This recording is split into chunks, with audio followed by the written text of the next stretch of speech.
world of ancient myth, where gods and mortals intertwined, there are few stories as captivating and mysterious as that of Circe.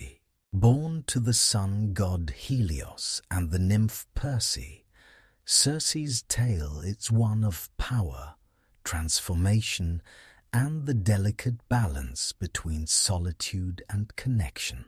Her story is not one of simple magic, but of a woman whose enchantments could shape the very course of destiny itself. Circe, with her profound knowledge of herbs and potions, lived on the island of Aeaea, a place of beauty and isolation. It was here that she would come to test the limits of her abilities and, in doing so, alter the lives of many who crossed her path. Most famously, she encountered the hero Odysseus, whose journey would be forever marked by their meeting.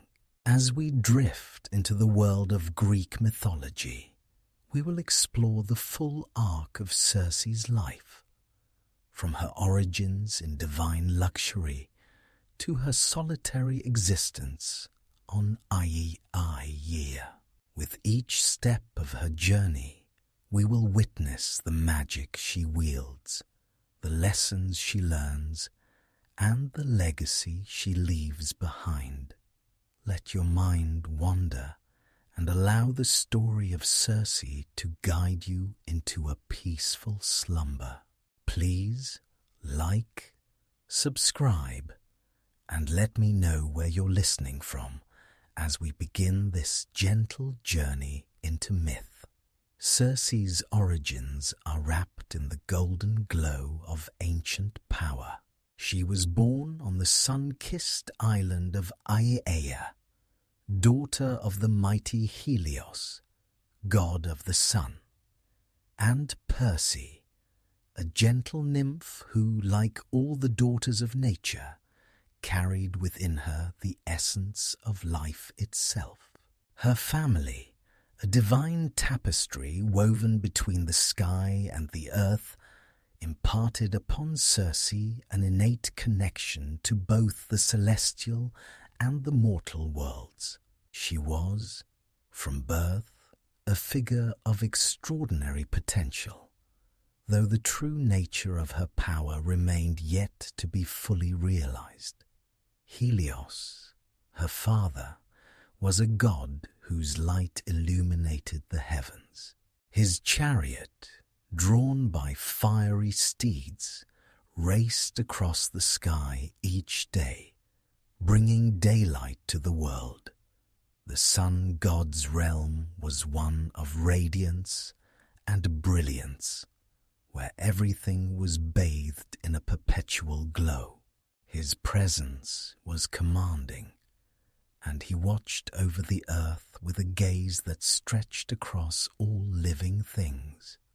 Perse, Circe's mother, was a quieter figure, a nymph who embodied the serenity of nature. She possessed a grace and gentleness that balanced her husband's fiery nature. Together, they created Circe, a child who carried both their contrasting qualities within her. Radiant power tempered by a deep connection to the earth's subtle, unseen forces. In her early years, Circe's life was one of beauty and peace, surrounded by the warmth of her father's light and the calming presence of her mother's natural wisdom. The island of Aeaea, where Circe was raised, was a place of seclusion, untouched by the common strife of gods and mortals. It was here, amid the verdant foliage and the endless expanse of the ocean, that Circe's unique abilities began to surface. Her first signs of magic were subtle, a whisper in the wind, the way flowers bloomed brighter with her touch, or how the sea seemed to respond to her mood. Nature, it seemed, had an affinity for Circe, and she, in turn, learned how to listen to its quiet language. Despite her divine lineage, Circe did not feel entirely at home among the gods. Her father's fiery nature was too overwhelming, and her mother's calmness felt distant in the face of the powerful beings who roamed the heavens. The gods, in their vastness and aloofness, saw Circe as a mere child, too young to fully understand the complexities of divine power. Yet there was something in Circe's soul that longed for more, something that sought to understand the deep magic that flowed through her blood. As she grew older, Circe's power became more pronounced, though she struggled to grasp its full potential. She could summon storms, calm the wildest of seas, and influence the creatures of the island, but her magic was untamed, uncontrolled.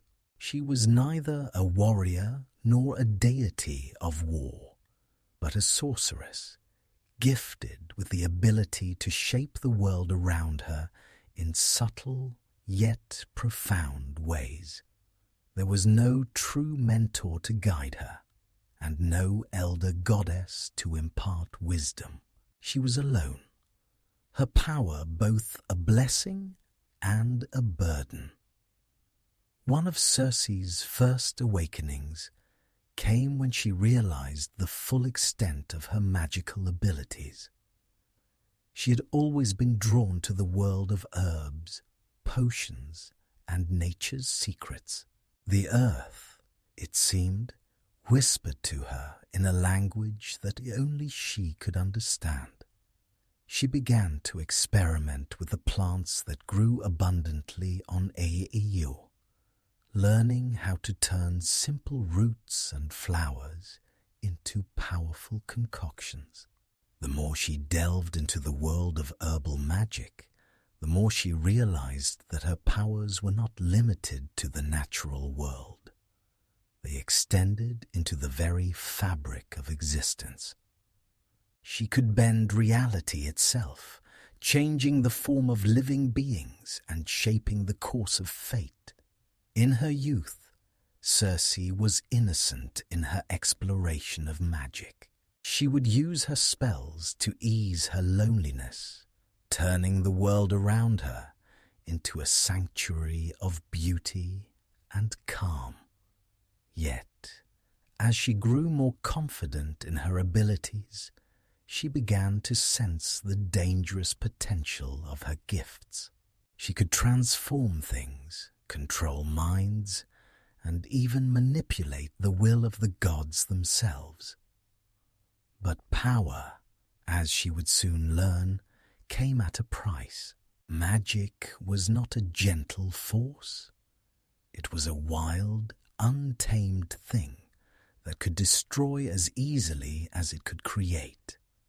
Though Circe's early years were marked by peace, they were also filled with uncertainty. Her father, Helios, took little interest in her as she matured, leaving her to find her own path.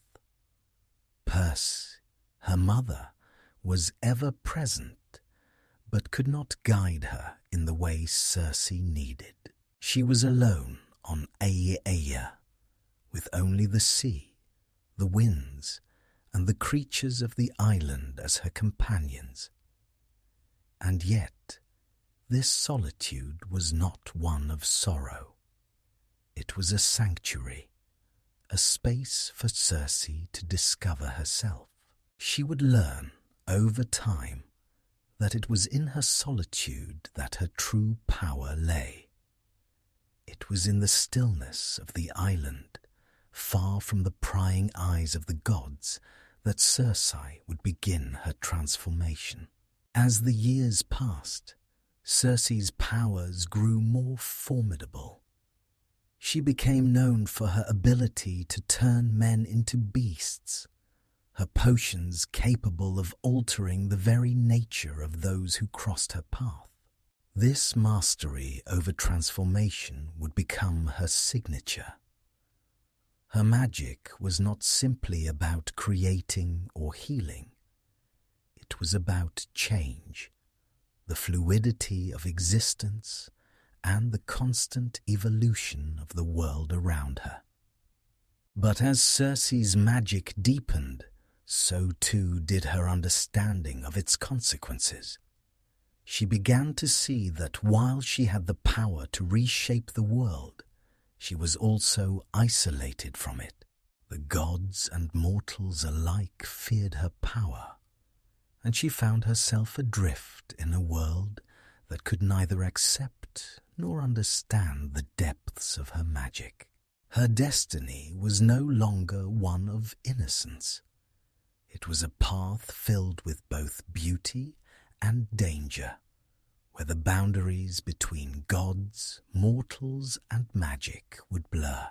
And so, Circe's journey began, not in the halls of Olympus, but on the isolated shores of Aeaea, where she would come to understand the true nature of her power and her place in the cosmos. The journey ahead would be one of self-discovery, love, loss, and transformation.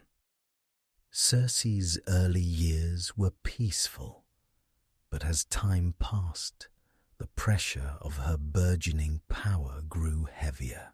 Though the island of Aeaea was her sanctuary, it was also a place where she could no longer hide from her true nature. It became clear that the time had come for her to leave the comfort of her father's realm and step into her destiny. Helios, though distant, saw that his daughter's power could not be contained forever. His role as the sun god was to bring light to the world, but Circe was not bound to the same constraints. She was a being who existed beyond the boundaries of the natural world, a figure whose influence could reshape reality.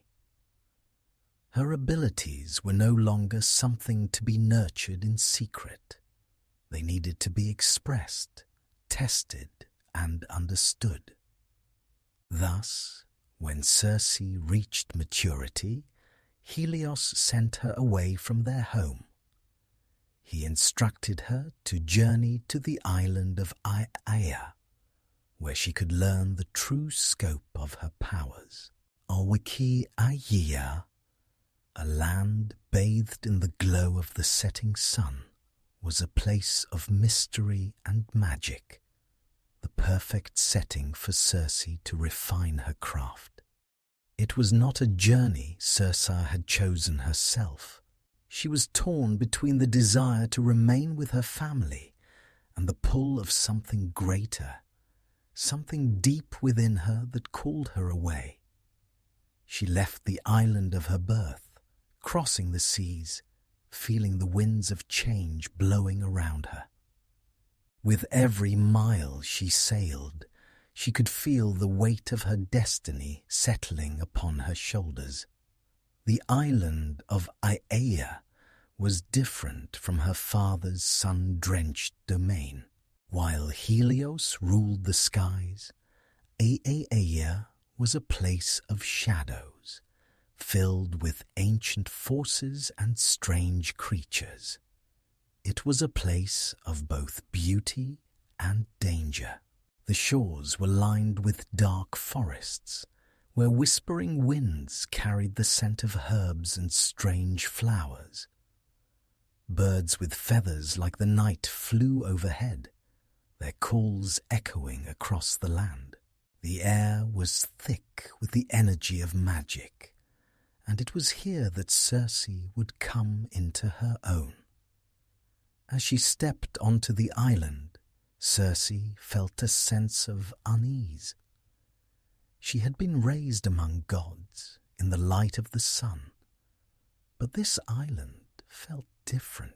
The earth beneath her feet was rich with untapped potential, and the very ground seemed to hum with a life of its own. The island was alive, and it could feel her presence. Her first days on Aiea were spent exploring its shores, seeking the wisdom that lay hidden among the trees and within the caves. It was here that Circe began to understand the full extent of her magical abilities. The winds that swirled around her could be controlled with a gesture. The waters that lapped against the shore could be summoned or silenced by her words. But it was the herbs that truly fascinated her. Circe had always felt a deep connection to the plants that grew around her. But on Aiea, she discovered that they were more than mere flora. They were conduits for power. She began to study the plants of the island, experimenting with their properties, learning their secrets. Each herb had a purpose, a magic of its own. Some could heal, while others could harm. Some could bind, while others could transform. As Circe's knowledge grew, so too did her confidence. She began to experiment with the powers she had unlocked. With a whisper and a flick of her wrist, she could shape the world around her. She could turn the leaves of trees into gold, transform the waters of the sea into a shimmering mist, and even command the animals that roamed the island. But it was not all beauty and harmony. There were dangers on Aiea, and Circe soon learned that her magic could not always control the forces she was awakening. One day, while experimenting with a potion made from a rare flower, Circe accidentally turned one of the creatures of the island into stone. The creature had been harmless, a simple deer that had wandered too close to her magical circle. But in that moment, Circe realized the gravity of her power. Magic was not a toy, nor was it something to be taken lightly. It could be a force of creation, but it could also be a force of destruction. In her sorrow, Circe retreated to a quiet part of the island, where the earth was soft and the air was still. She meditated on the lessons she had learned. The magic within her was powerful, yes, but it was also wild and unpredictable. She could not simply harness it without understanding the consequences. It was in this moment that Circe made a vow to herself. She would learn to master her craft, to control her powers in a way that would bring balance to the world, not chaos. The island of Aiea became her laboratory, her sanctuary, and her prison. It was here that Circe would spend many years, perfecting her magic, growing stronger, and learning the complexities of the universe. Yet, despite her growing power, she remained isolated. The gods above took little notice of her, and the mortals who wandered into her domain were often turned away, or, in some cases, transformed into beasts. Her magic, though wondrous, was also a barrier. It separated her from the rest of the world. But it was not just the world she was cut off from. It was also her own identity. The more Circe practiced her magic, the more she realized that she was different from the other gods. She was not a deity of war or of the heavens. She was a goddess of change, of transformation. Her magic was not about conquering. It was about altering the very fabric of existence. And while she had the power to shape the world around her, she also had the power to shape herself. As time passed, Circe's connection to the island deepened. Aeaea was no longer just a place. It had become an extension of herself. The land had shaped her as much as she had shaped it. The trees whispered secrets to her, and the waters carried messages from the deep. It was here, in this solitude, that Circe would come to understand the true depth of her magic. As Circe settled into her life on Aeaea, the island's isolation became both a refuge and a crucible for her growth. The serenity of the landscape allowed her to focus on the development of her powers, and in this solitude, Circe began to experiment more boldly. No longer a mere apprentice to the magical arts, she was becoming a master of transformation, control, and the very essence of nature. But with every new spell, potion, and incantation, she could feel the weight of her power pressing down on her. What began as small acts of magic, shaping plants or calming winds, grew into something much more formidable. One fateful day, while wandering through the dense forest of Aeaea, Circe encountered a group of mortal sailors who had been stranded on the island. Their ship had been caught in a storm, and they had no choice but to seek refuge. These men, unaware of the powers that lay in the heart of the island, wandered into her domain. They had heard rumors of strange happenings on Aeaea, but believed them to be mere legends. At first, Circe watched them from a distance, as she often did with mortals who ventured too close to her sanctuary. She saw the fear in their eyes, the uncertainty of their journey. But there was something else, something that stirred within her, something she had not expected. These men, just like the creatures she had so easily transformed, were vulnerable. She could bend them to her will, change them, and no one would be the wiser. But Circe hesitated. She had always been careful with her magic, always wary of its consequences. She knew the power she possessed, but to use it against others, without reason, would be to lose something precious within herself. And yet, there was a part of her that longed for the freedom to act without hesitation, to be as bold and untamed as her magic was. The first glimpse of her true power came when one of the sailors, perhaps emboldened by his desperation, approached her directly. He was a brash man, unafraid of the rumors, and he demanded that Circe help him and his crew. His words were arrogant, dismissive, as if the island belonged to him. This, more than anything, stirred Circe's anger. No mortal had ever spoken to her with such contempt.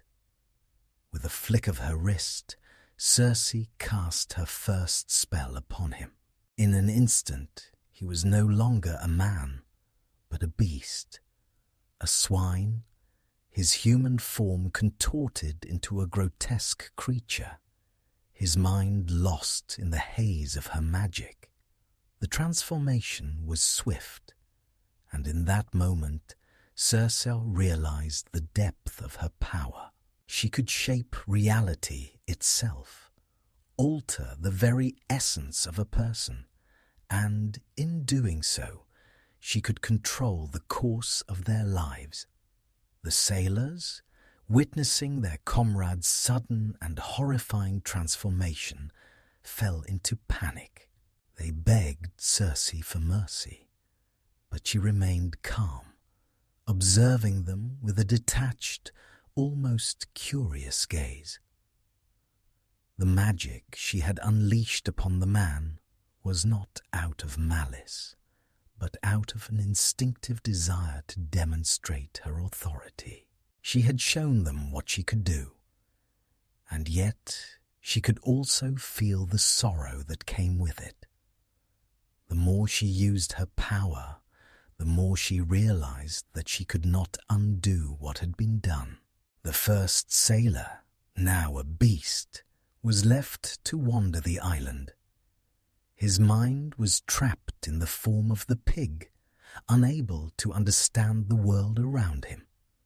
Circe's heart softened for a moment, but she quickly pushed the feeling aside. This was the consequence of magic. Things could not always be undone, no matter how much one might wish it. Over the following days, Circe considered the sailors' pleas.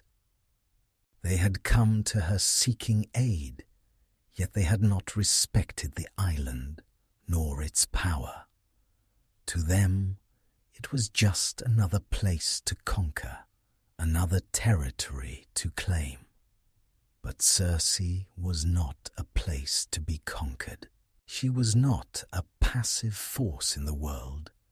She was an active participant, a being whose magic was as wild as the very elements themselves.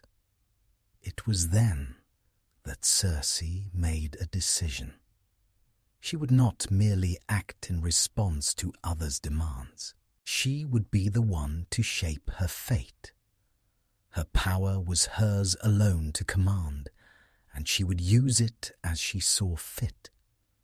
She would no longer be bound by the expectations of gods or mortals. Her magic would be her own. And so, Circe set to work. She used her magic to transform the sailors, each of them falling victim to her enchantments. But unlike the sailor who had been turned into a pig, these men were not simply cast into animal forms.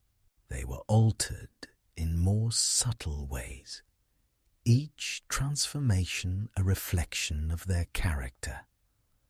The arrogance of one sailor turned him into a wolf, the greed of another into a raven, and the cruelty of yet another into a serpent. With every transformation, Circe became more aware of the deep connection between magic and identity. It was not simply that she could change their physical forms. It was that she could change their very nature. The more she used her powers, the more she realized how deeply intertwined magic and the soul were.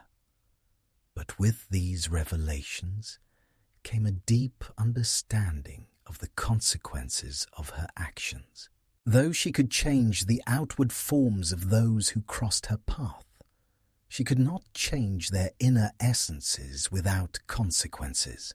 The sailors, transformed into beasts, were left to roam the island, their minds fractured by the magic that had shaped them. And Circe, though she had gained mastery over her magic, found herself alone once again, trapped between the power she wielded and the isolation it brought. It was in these moments of solitude that Circe began to question the true nature of her gifts. She had always known that she was different, but now, more than ever, she understood that her magic was both a blessing and a curse. She could create and destroy at will, but she could not escape the loneliness that came with her abilities. And so, Circe's first true glimpse of power was not one of triumph, but of realization. She could control the world around her, but in doing so, she had to face the reality of what that control cost. Her power was vast, but it was not without its own shadows, its own burdens. After many seasons spent honing her magical craft, Circe's life on Aeaea remained largely solitary, save for the occasional mortal who wandered into her domain.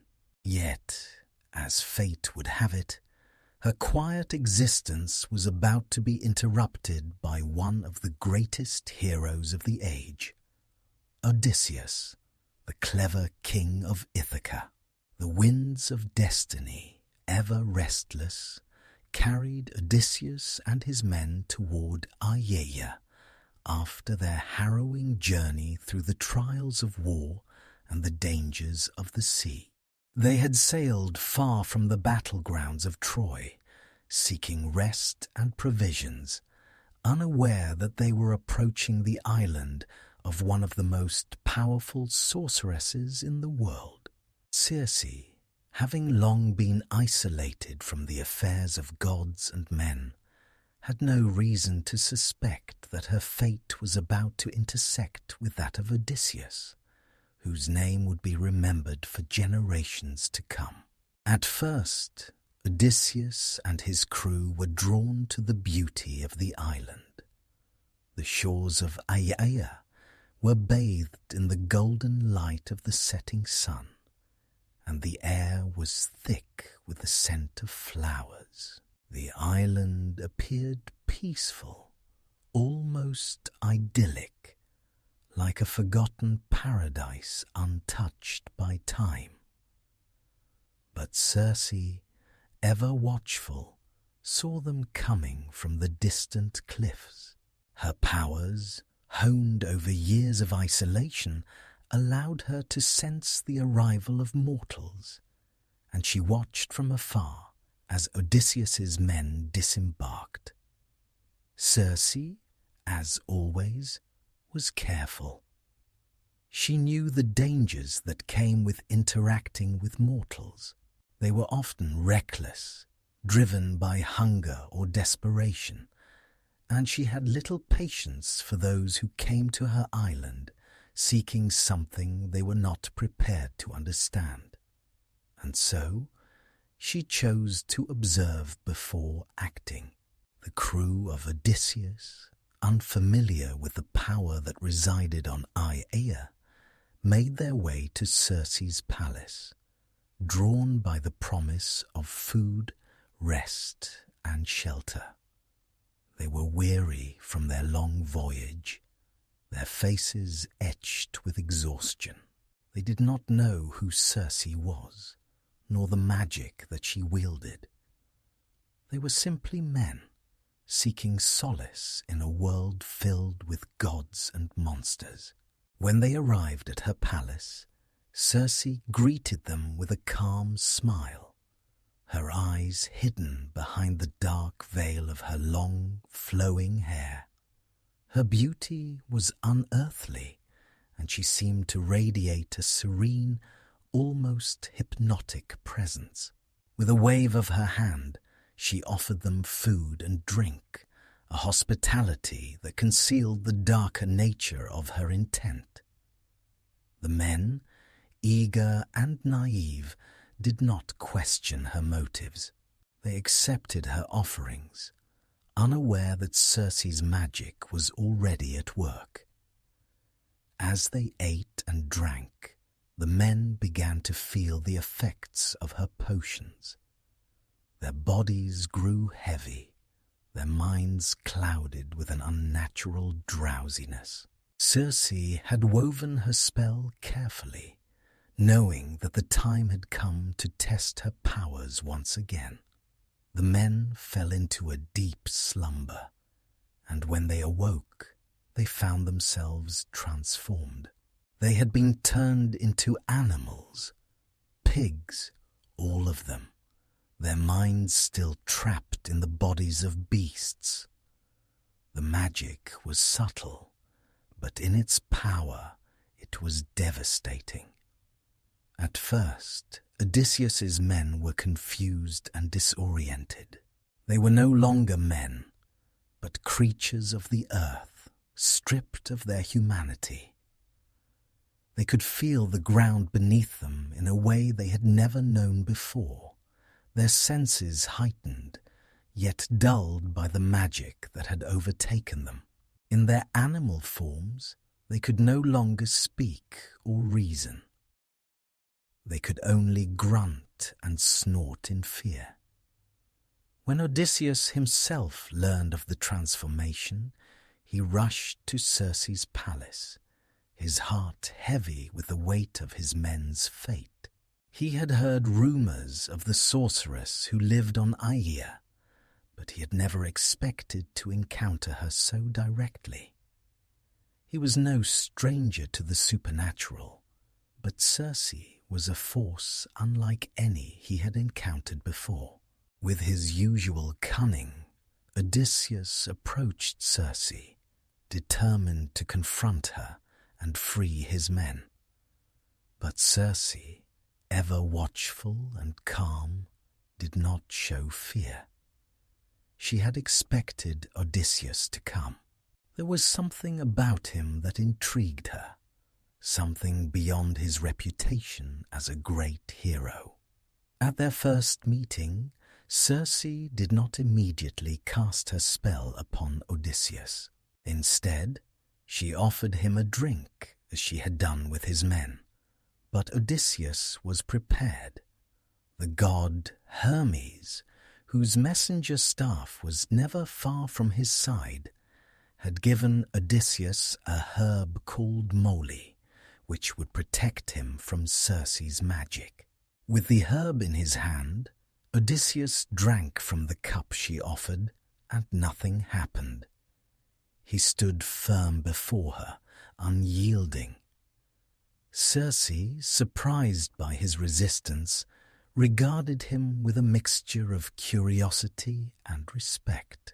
Here was a man who had not fallen prey to her magic, a mortal who had withstood her power.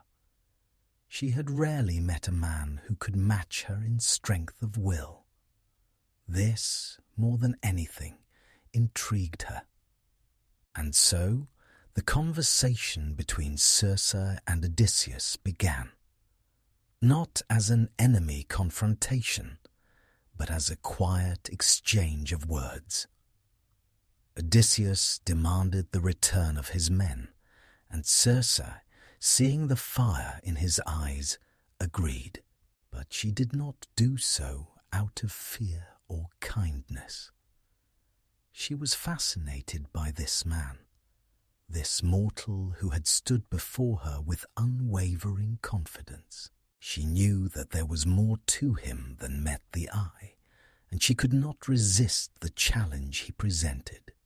With a simple incantation, Circe restored Odysseus's men to their human forms, their bodies no longer imprisoned by the magic she had cast. But she did not send them away immediately. Instead, she invited them to stay, to rest, and to learn from her. For the first time in her life, Circe felt a stirring of something she had not experienced before, an undeniable connection to the mortal world. Something that went beyond the cold isolation of her magic. The sun dipped low over the horizon, casting a soft golden glow upon the island of Aeaea. The air was thick with the scent of salt and earth, the quiet rustle of the wind, the only sound breaking the silence. Circe, her thoughts more contemplative than usual, sat atop a cliff overlooking the vast ocean. She had restored Odysseus's men to their human forms, yet her mind remained unsettled. There was something about Odysseus, something that both fascinated and unnerved her. He was unlike the other mortals who had crossed her path. His resilience, his cunning, and the strength of his will all stood in stark contrast to the fleeting, fragile nature of most mortals. As the men regained their humanity, confusion washed over their faces. They could not fully comprehend what had happened to them. One moment they were in human form, and the next they had been transformed into swine, their bodies no longer their own. They remembered the horrors of their animal forms, the loss of identity, the inability to think and speak as men. It was as if they had been trapped in a dream they could not escape. Odysseus, standing among his men, looked at them with a heavy heart. His comrades had been through so much already. They had faced countless challenges on their journey home from Troy. Battles, storms, monsters, and gods. But now they had been reduced to animals by the enchantress Circe.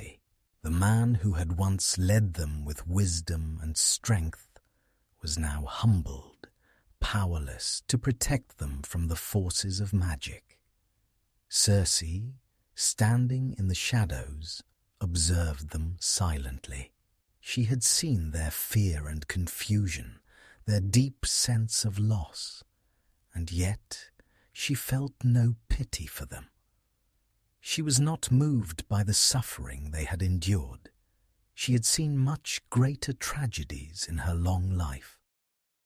But she did sense something in them, something familiar. Odysseus and his men were not like the others who had come before. They were not mere mortals, easily swayed or manipulated. No, these men had a strength in them that set them apart. They had survived countless trials, and they had come to her island not as conquerors, but as survivors. There was a strange, unspoken respect between them, something Circe had not expected. When Odysseus approached her, his face serious yet calm, Circe could see the sorrow in his eyes. He had lost so much, and yet he was still here, standing before her. The enchantress who had transformed his men, now standing in front of him, was an enigma.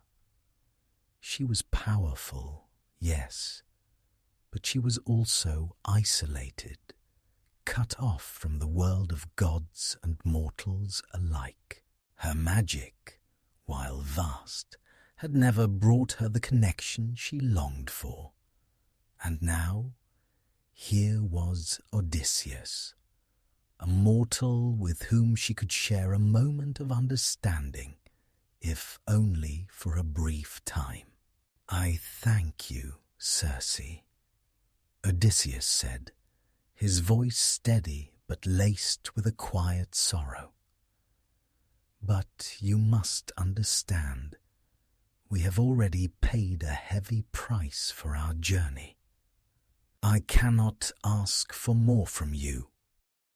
Circe, for the first time in many years, found herself unsure of how to respond. There was a vulnerability in Odysseus that mirrored her own. She had always been the one in control, the one who shaped the world around her with her magic. But here, before her, was a man who had been shaped by the world itself, a man who had weathered every storm, both literal and figurative. "I have not done this out of malice," Circe replied softly. "I have only shown you the truth of this world, the way it can change in the blink of an eye.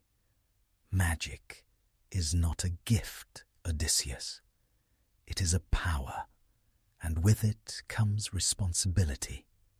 You have seen that firsthand. Odysseus nodded, his gaze not leaving hers. He understood what she meant, though he had not fully grasped the depth of her words. Magic, in all its forms, was unpredictable, dangerous, and sometimes uncontrollable. It could change the course of lives, shape the fates of kingdoms, and alter the very essence of existence. But Circe was not just a sorceress. She was a goddess, one who had lived through centuries of trial and error. Her magic had shaped her, but it had also isolated her. "I know well the cost of magic," Odysseus said, "but it is not just magic that binds us. It is the choices we make, the paths we walk, and those paths have led us here." Circe looked at him with a mixture of admiration and something more tender, a feeling she had not allowed herself to experience for centuries. She had spent so long in solitude, perfecting her craft, building walls between herself and the world. But now, in this moment, she felt an undeniable connection to this man. His strength, his wisdom, and his resilience resonated with something deep inside her, something she had long buried. Turning her attention to Odysseus's crew, Circe saw their eyes filled with gratitude, though it was tempered by the horror of their transformation. They had not yet fully comprehended the depth of what had occurred, but the subtle changes in their demeanor spoke volumes. They were no longer just sailors who had stumbled upon an island. They were men who had been touched by magic, who had seen the invisible threads that held the world together. "I will not keep you here," Circe said, her voice softening. "You have endured enough. Go, and remember what you have learned here. Magic is not a curse, but neither is it a gift. It is simply a part of the world, like the wind or the sea. You must learn to navigate it as you would any other force." Odysseus nodded again, understanding the weight of her words. He had learned much on this journey, and now, more than ever, he realized that the trials ahead would require more than just physical strength. They would require wisdom, humility, and the ability to understand the forces that shaped the world. As the men prepared to leave, Circe offered them one final piece of guidance. "Beware of the sirens, and remember what you have learned here. Your journey is far from over." And so the crew of Odysseus left Aea, their minds altered by their encounter with the enchantress. They carried with them the knowledge of magic, but also the realization that the world was far more complex than they had ever imagined. For Circe, the arrival of Odysseus had been both a test and a revelation. She had used her magic to shape their fates, but in doing so, she had also come to understand something profound about herself.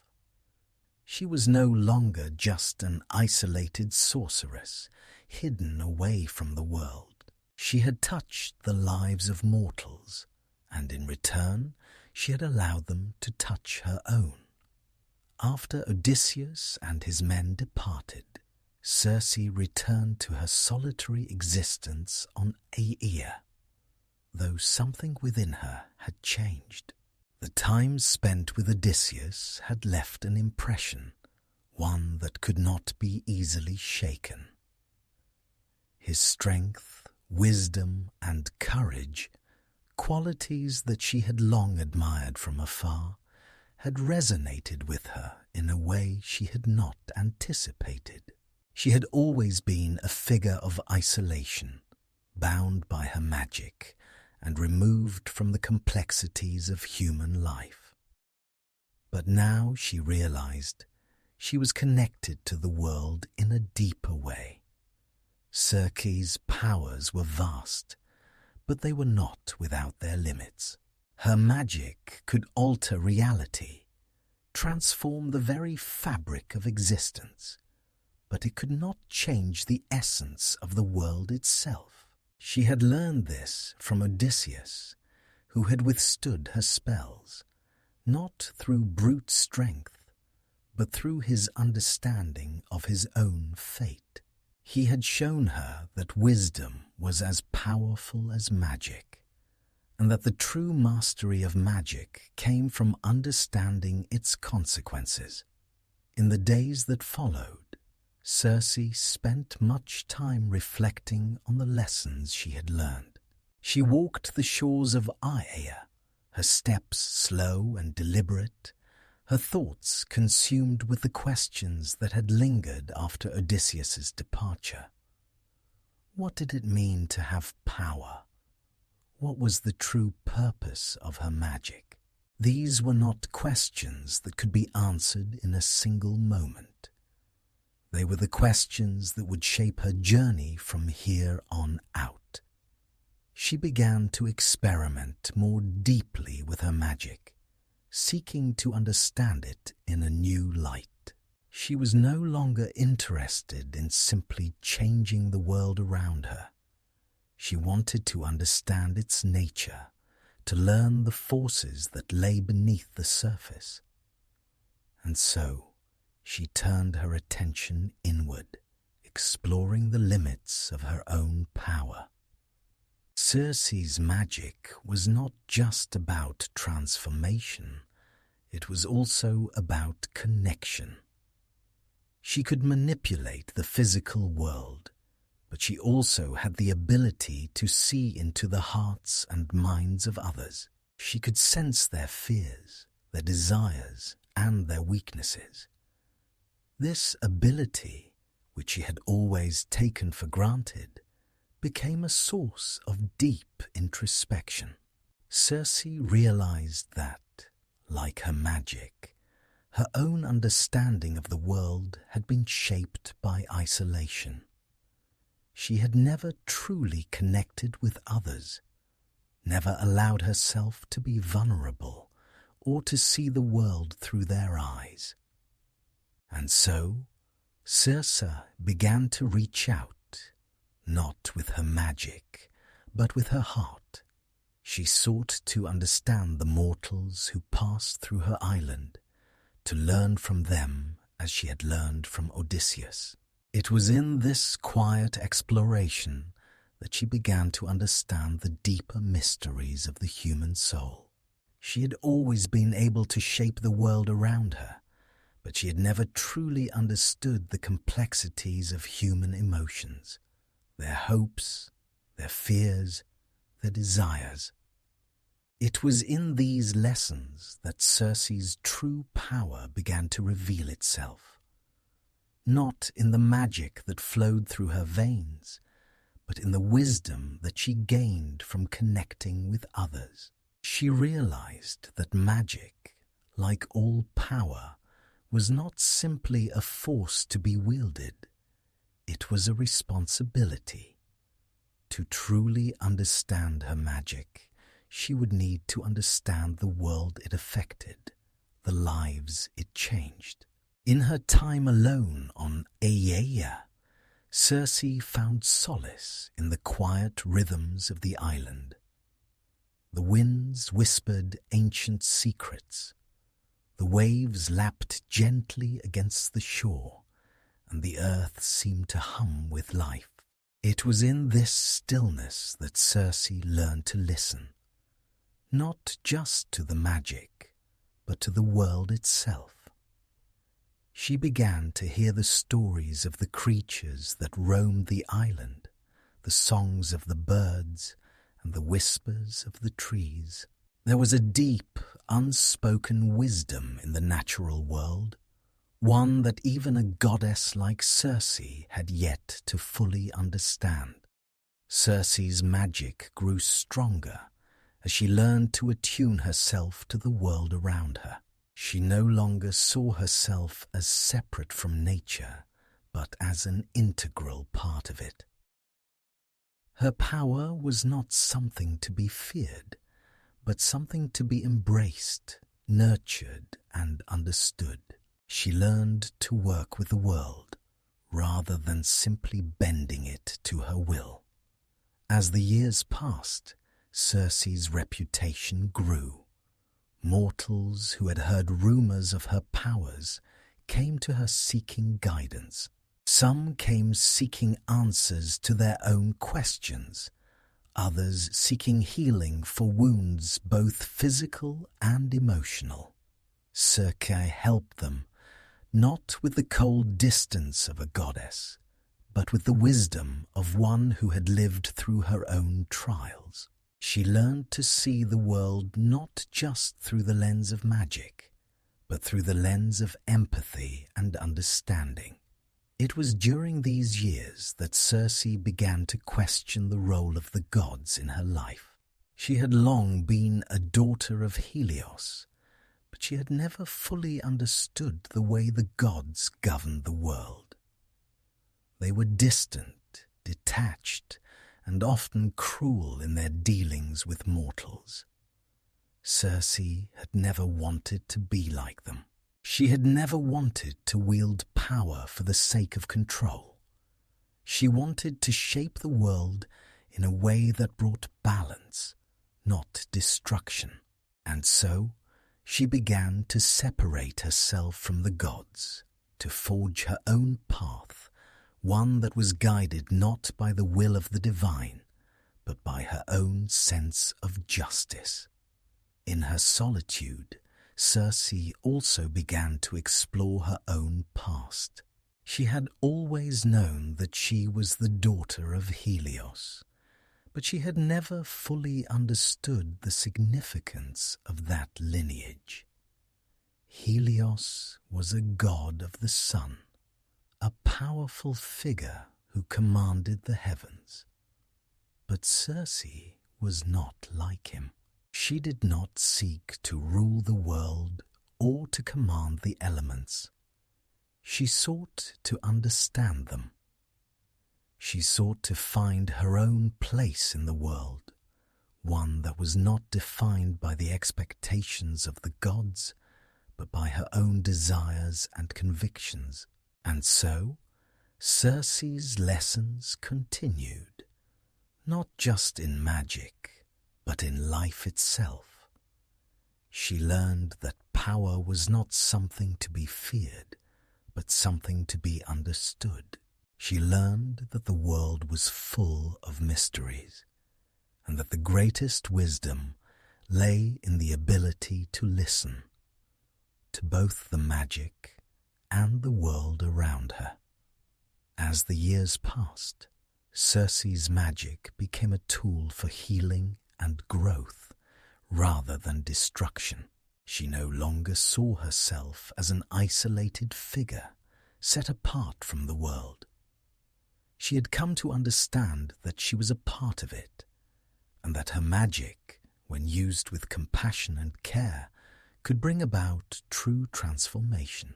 As the days and months passed on the island of Aeia, Circe continued her solitary life, deeply immersed in her studies and experiments. Her powers grew stronger, and her understanding of the world around her deepened.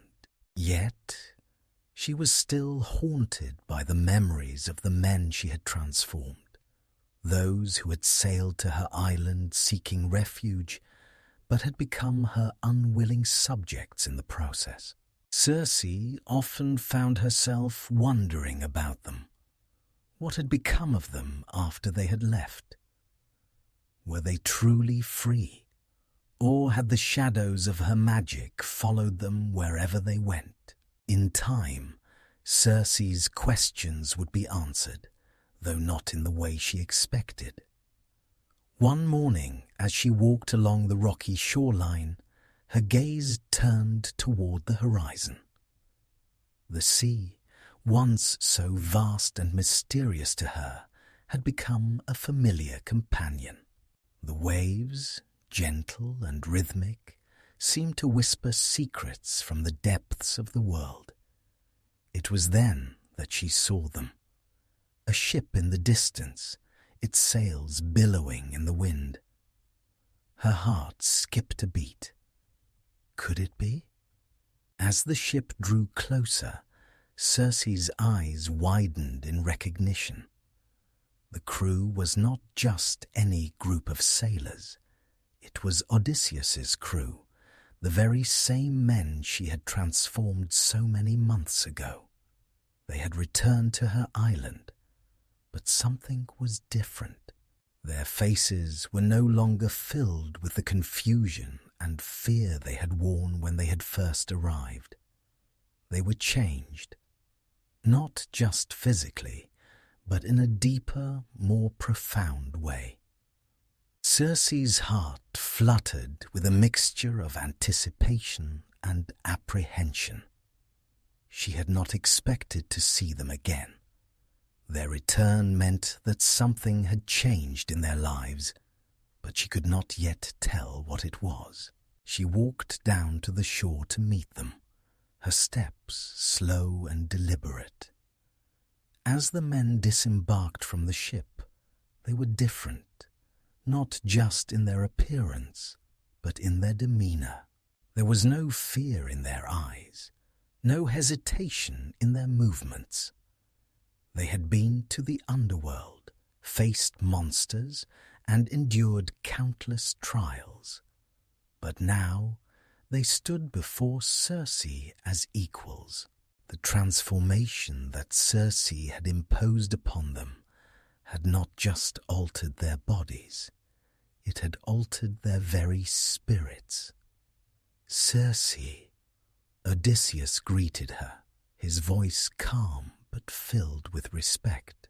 His eyes met hers with a kind of understanding, as if he had learned something profound from their time apart. We have returned, but not in the way we once were. Circe's gaze softened, her heart touched by the sincerity in Odysseus's voice. She had never expected this return, yet here they were, the men she had transformed, standing before her once again. They were no longer the same men who had arrived on her shores, seeking only food and rest. They had been changed by their journey, both physically and spiritually, and now they had come to her, not as victims of her magic, but as people who had learned something valuable from their trials. "You are not the same," Circe said quietly, her voice tinged with awe. "Your souls are no longer as they once were. I see the changes in you." Odysseus nodded, a small smile playing at the corners of his lips. "You were right, Circe. We learned much from you and from the trials we faced after leaving your island. Your magic did not just transform our bodies, it transformed our hearts and minds as well. We are different men now." The crew gathered around, their faces serious, but there was a calmness in their demeanor, a peace that had not been present before. Circe could sense the shift within them. They had been through much, but they had come out on the other side stronger, wiser. "We came back to thank you," Odysseus continued, "not just for restoring us, but for the lessons we learned. Your magic may have changed us, but it also gave us something we did not know we needed: clarity. We understand now that our journey is not just about reaching Ithaca. It is about understanding who we are, who we have become, and what we truly want." Circe listened in silence, feeling a deep sense of fulfillment that she had not known she was seeking. She had spent so much time isolating herself, perfecting her magic and crafting potions and spells. But in this moment, standing before Odysseus and his crew, she realized that what she had given them was more than just a physical transformation. It was a new perspective on life, one that was richer, deeper, and more meaningful. "You are welcome," Circe said softly, "but it is not me who changed you. It is you who embraced the lessons of your journey. Magic, in the end, is only a tool. It is the heart that decides how it will be used."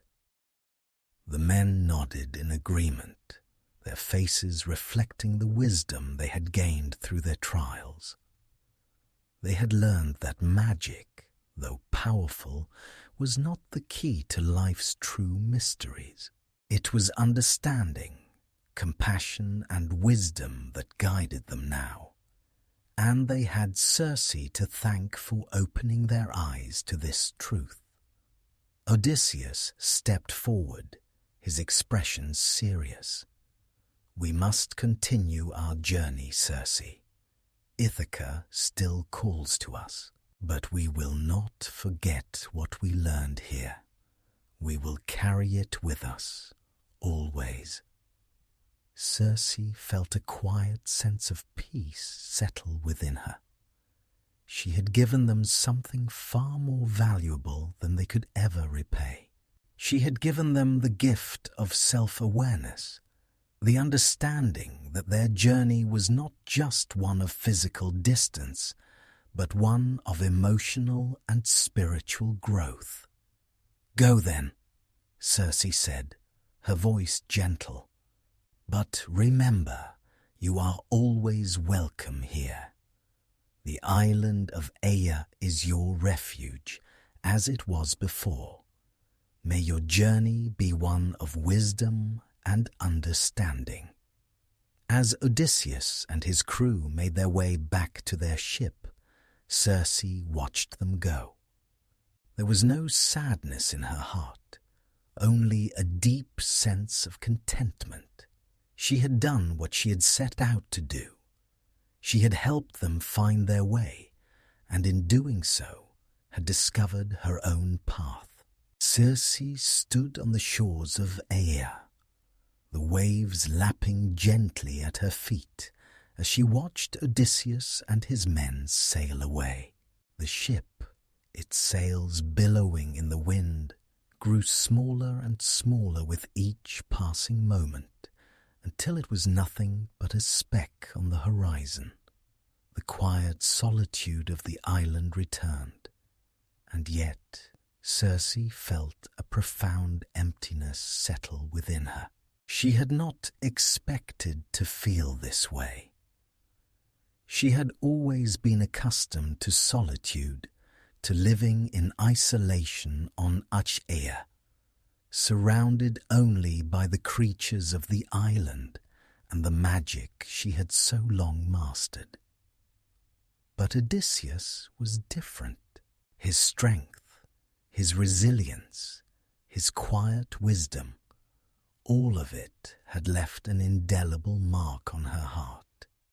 For the first time in years, Circe realized that her life had been shaped not just by her magic, but by her desire for something more.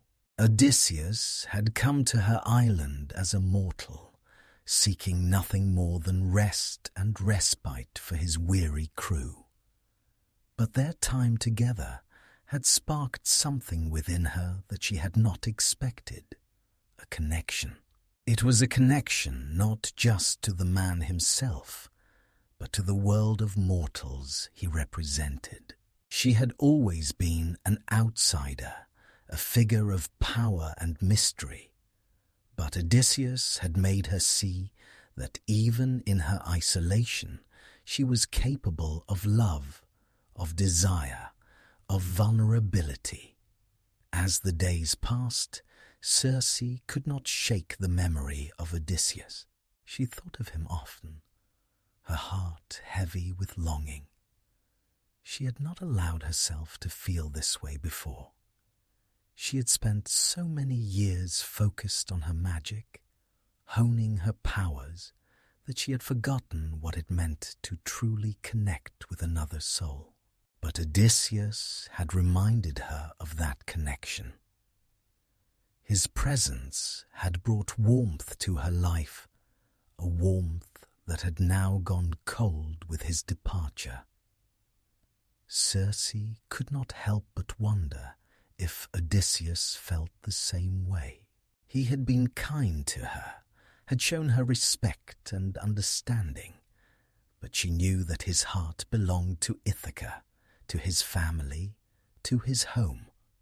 He had come to Aeaea as a stranger, and he had left as a hero, a man whose journey was far from over. He had no reason to look back, no reason to stay with her. But Circe was no longer the same woman who had first encountered Odysseus. She had changed too. She had learned from him, just as he had learned from her. She had seen the strength in his vulnerability, the courage in his compassion. She had seen the complexities of the mortal heart, and in doing so had come to understand her own heart in a way she never had before. She knew that Odysseus would continue his journey, that he would face more trials, more challenges, and that he would find his way back to Ithaca. But for Circe, that journey was now intertwined with her own. She could no longer remain an isolated figure, distant from the world. She had been changed by her love for Odysseus, and in turn, her love had changed the way she saw herself and her place in the world. Circe's magic, once a tool of power and control, had taken on new meaning. It was no longer just a force to be wielded. It was a way to connect, to heal, and to bring understanding to those who crossed her path. Her love for Odysseus had opened her heart in ways she had never thought possible. She had been touched by the mortal world, and in doing so had found a new sense of purpose. As she stood on the cliffs, watching the fading sails of Odysseus's ship, Circe made a vow to herself. She would no longer remain in the shadows of the gods, using her magic in isolation. She would learn to live fully, to embrace both the power and the vulnerability that came with being a part of the world.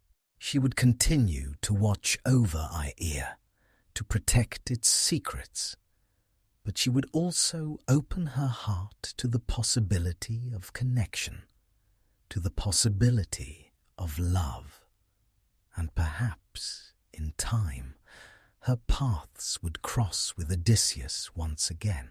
Perhaps their journey together had only just begun. But even if their paths never met again, Circe would carry the lessons of their time together with her always. She would carry the knowledge that love, though fleeting, was a force as powerful as any magic, and that, perhaps, was the greatest transformation of all.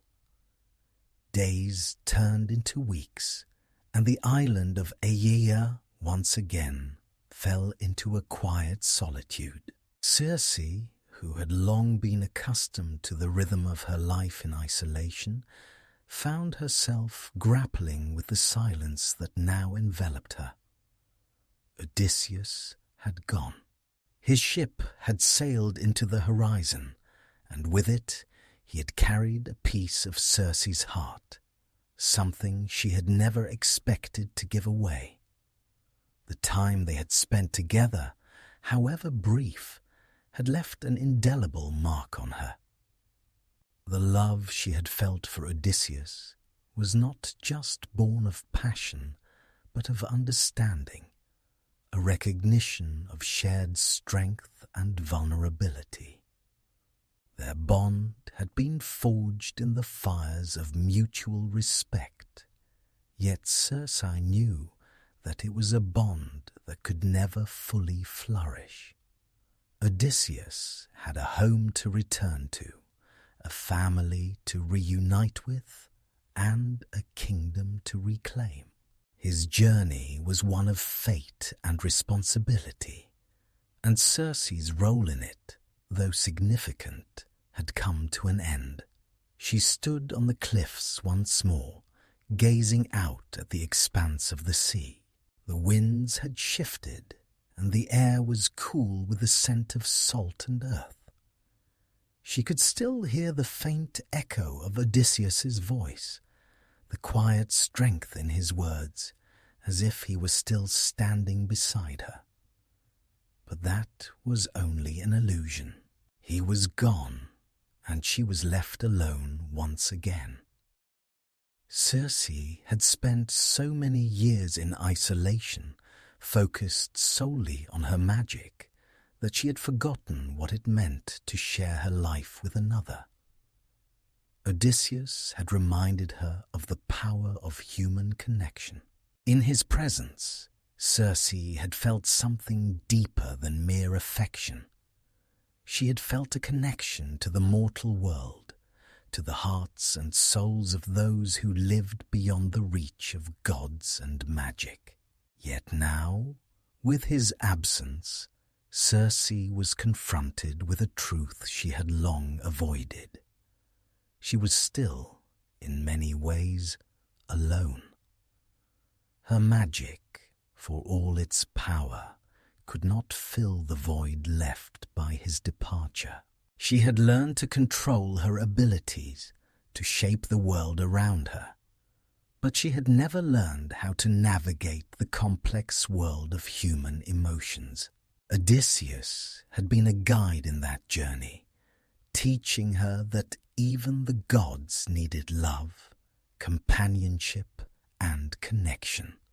As she stood there, the weight of her own feelings began to settle in her heart. She had loved Odysseus, truly loved him, but she knew that their paths were meant to diverge.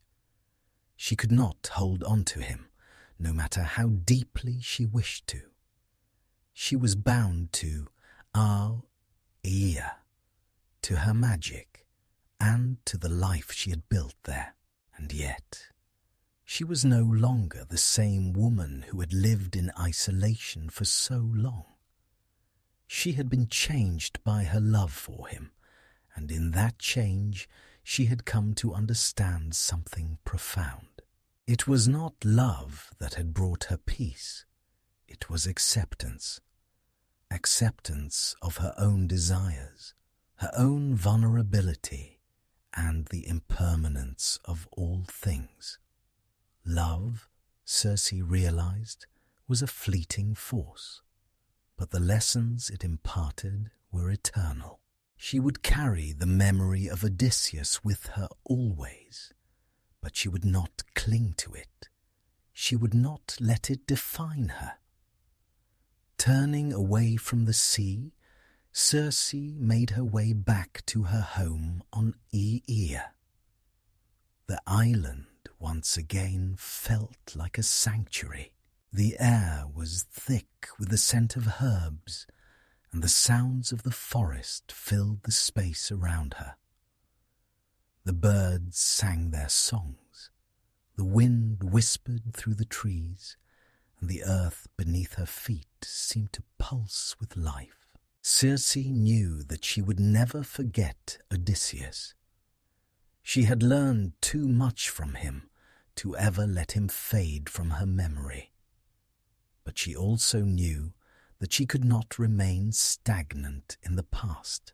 She had to move forward, to continue her journey of self-discovery and growth. Her magic was still a part of her, but it was no longer the only thing that defined her.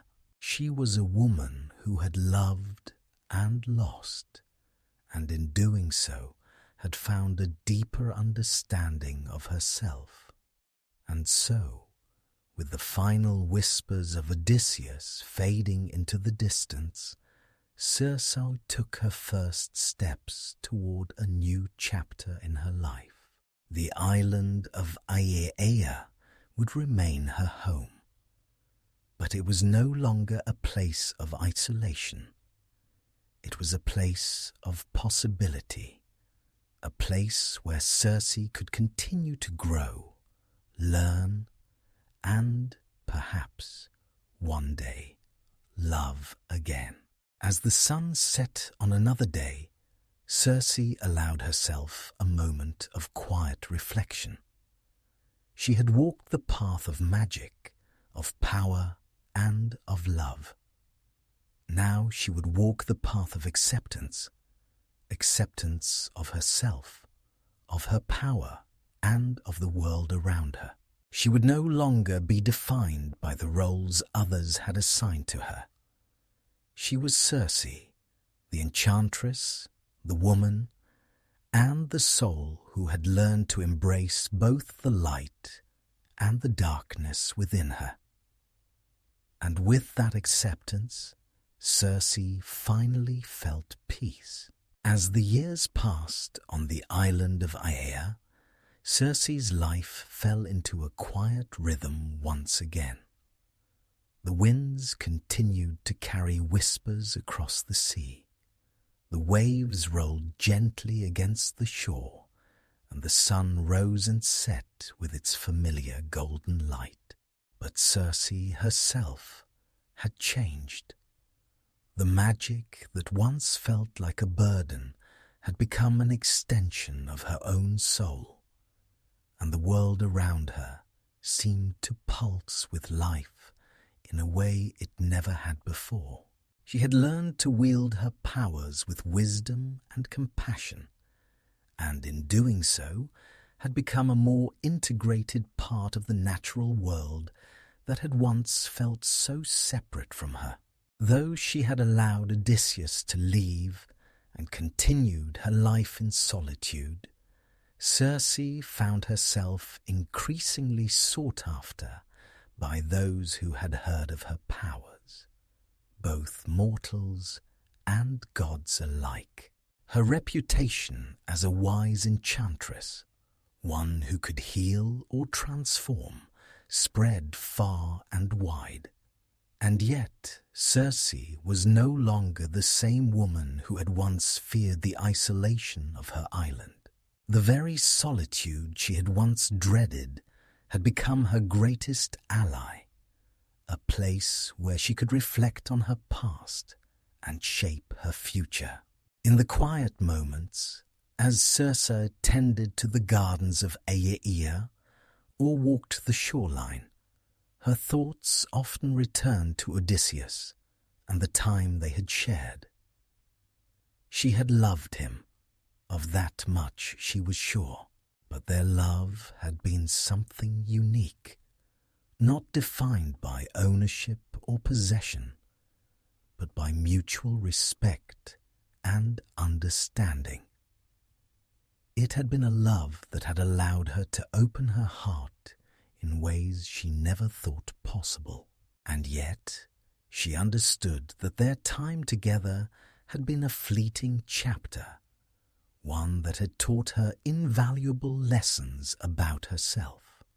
As Circe embraced her magic, her role in the world around her grew clearer. She no longer sought to control or dominate.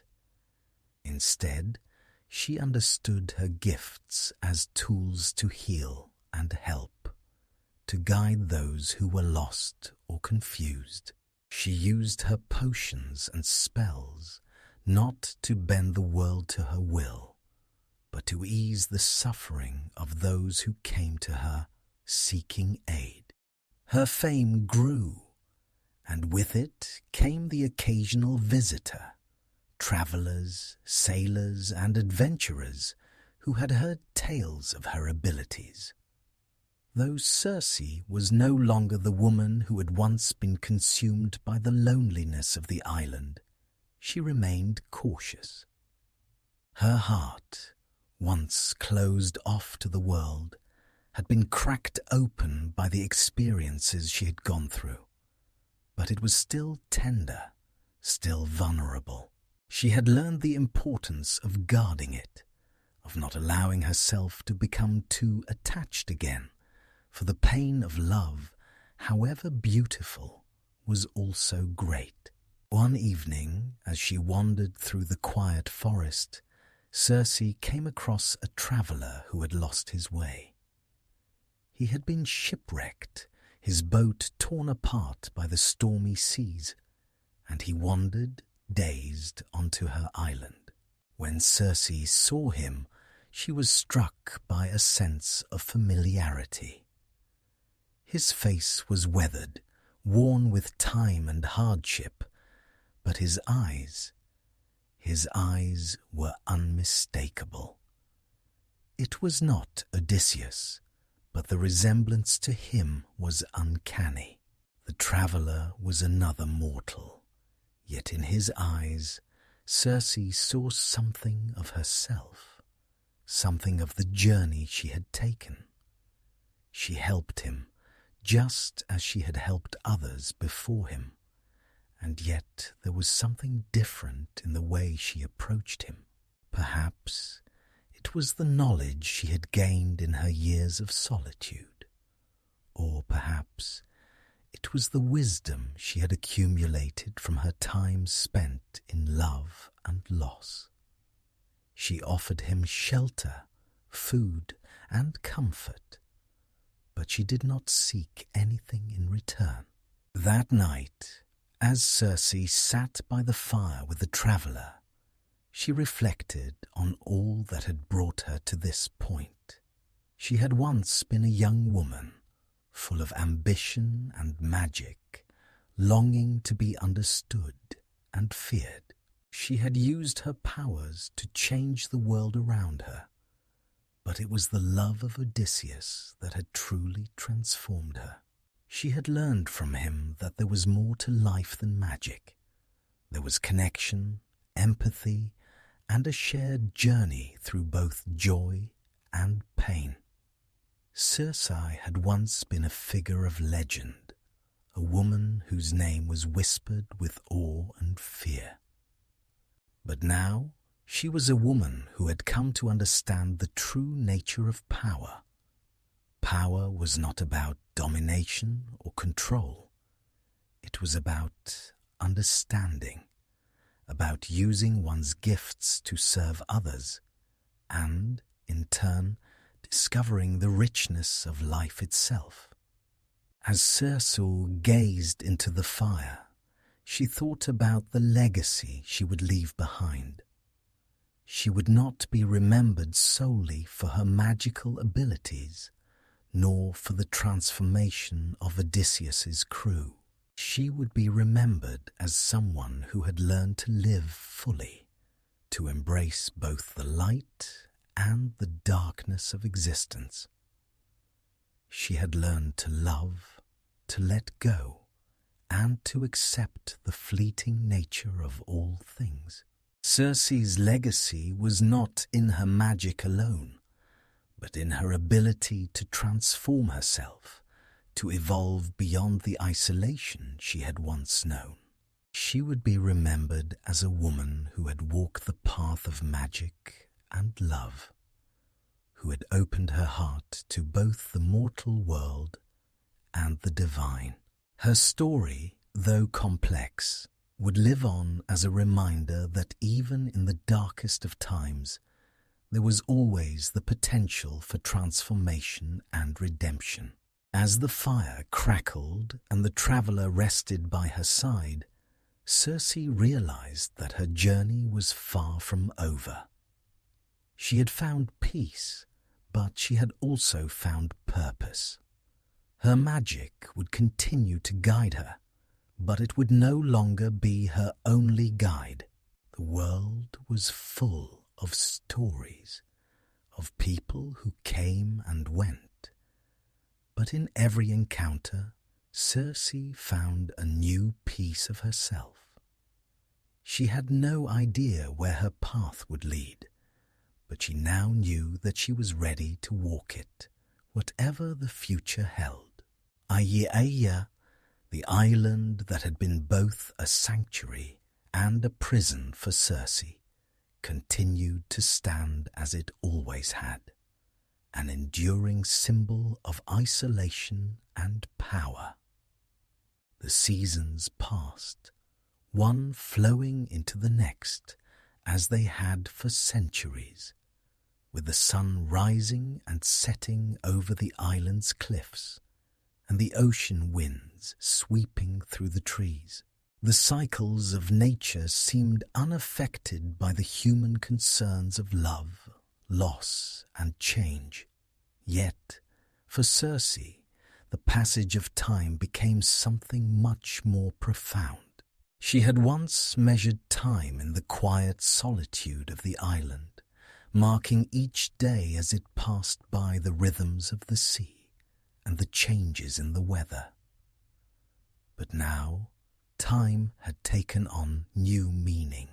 The memories of Odysseus, the lessons she had learned, and the wisdom she had gained through both her magic and her connection to the world of mortals had altered her perception of life. She no longer felt the isolation that had once consumed her. Instead, time became a reflection of her own inner growth, a journey not just through the cycles of nature, but through the evolving landscape of her heart and soul. With each passing year, Circe felt the weight of her immortality in a new way. It was not that she feared it, nor was it something she resented, but the endless passage of time forced her to confront her place in a world that moved on without her. Mortals came and went, their lives fleeting, their stories written in the stars for only a moment before they faded into the past. And yet, Circe remained. She was a constant, a timeless figure, watching as the world around her shifted and changed. In her solitude, Circe began to understand that time was both a gift and a burden. She had been given the luxury of watching history unfold, of seeing the rise and fall of heroes and kingdoms, of feeling the weight of centuries in her bones. But she had also witnessed the loss of those she had come to care for, the passing of eras, and the fading of even the most powerful memories. Time, in its relentless flow, could strip away everything, even the things that had once seemed eternal. Despite the quietude of her life on Aiaia, Circe's presence had become a point of legend.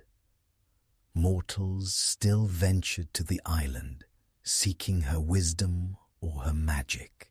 Some came in desperation, others in curiosity, and still others in the hope that she might be the key to their deepest desires.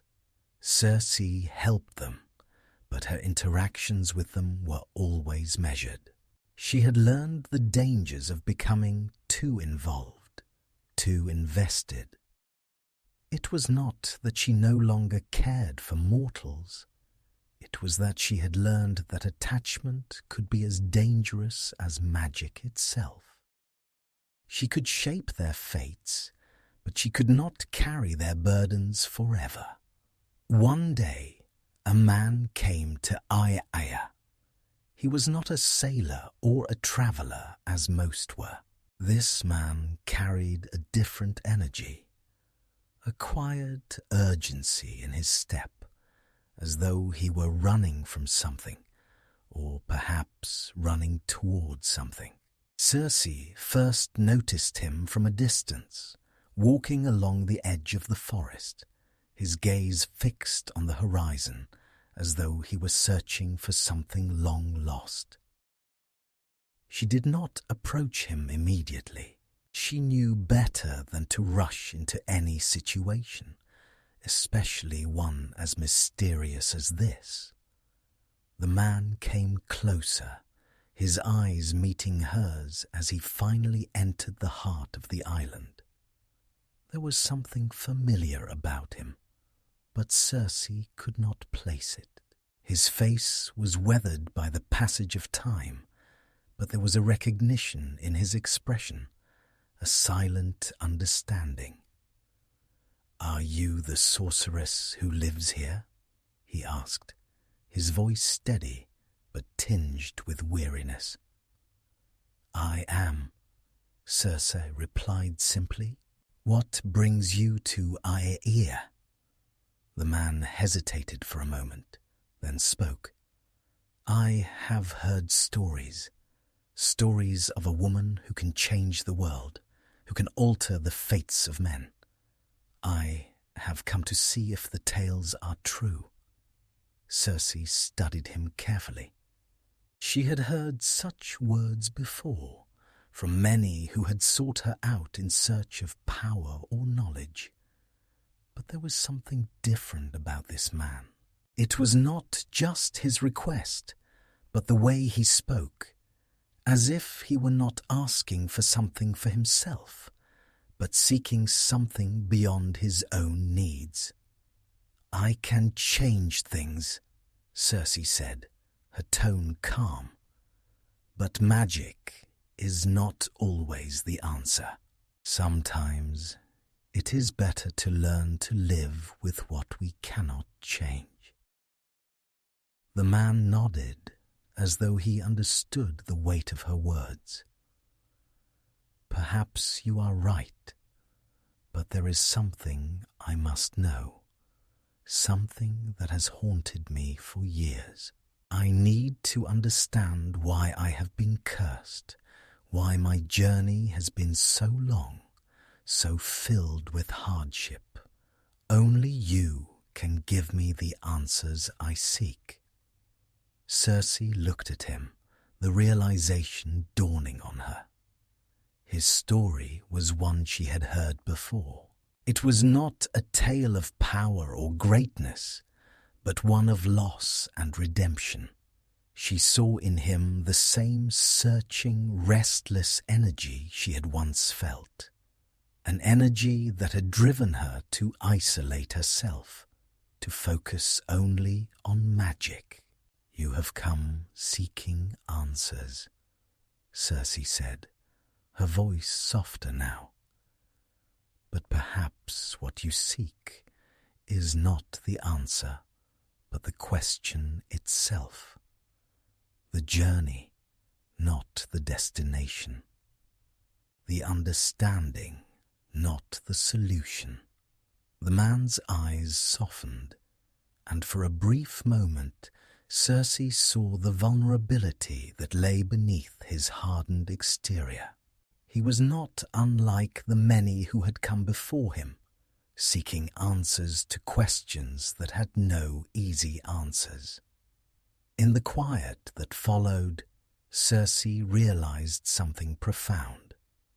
The passage of time had brought her to this moment, not just to understand magic, but to understand herself and the world around her.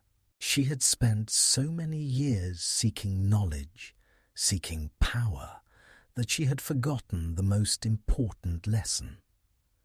That the journey of life was not about mastering everything, but about learning to live with the uncertainty, the impermanence, and the change.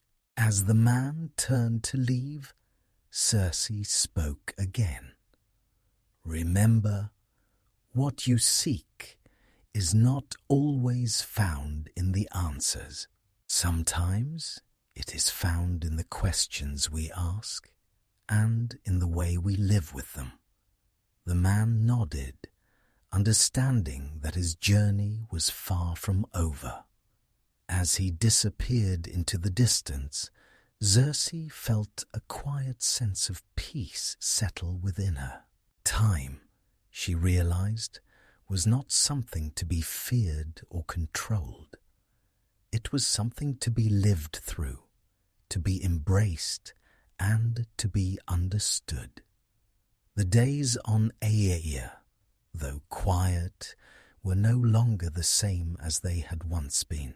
Circe had long since come to terms with her place on the island, but as the years passed, she found herself reflecting more deeply on the path that had led her here. Once, her life had been defined by magic, by the power to transform, to control, and to shape the world around her.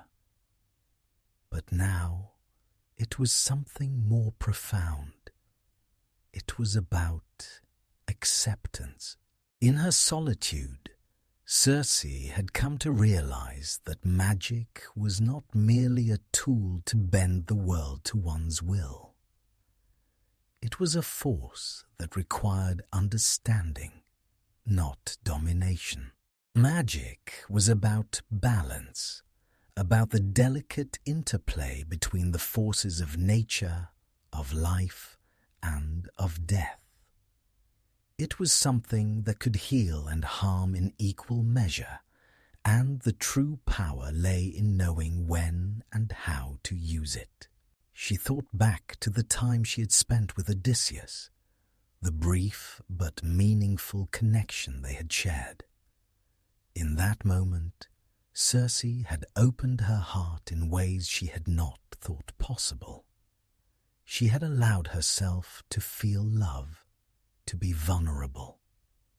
It was a lesson that had changed her, one that had stayed with her even as he sailed away. The love she had felt for him was not one of possession, but of shared growth and understanding.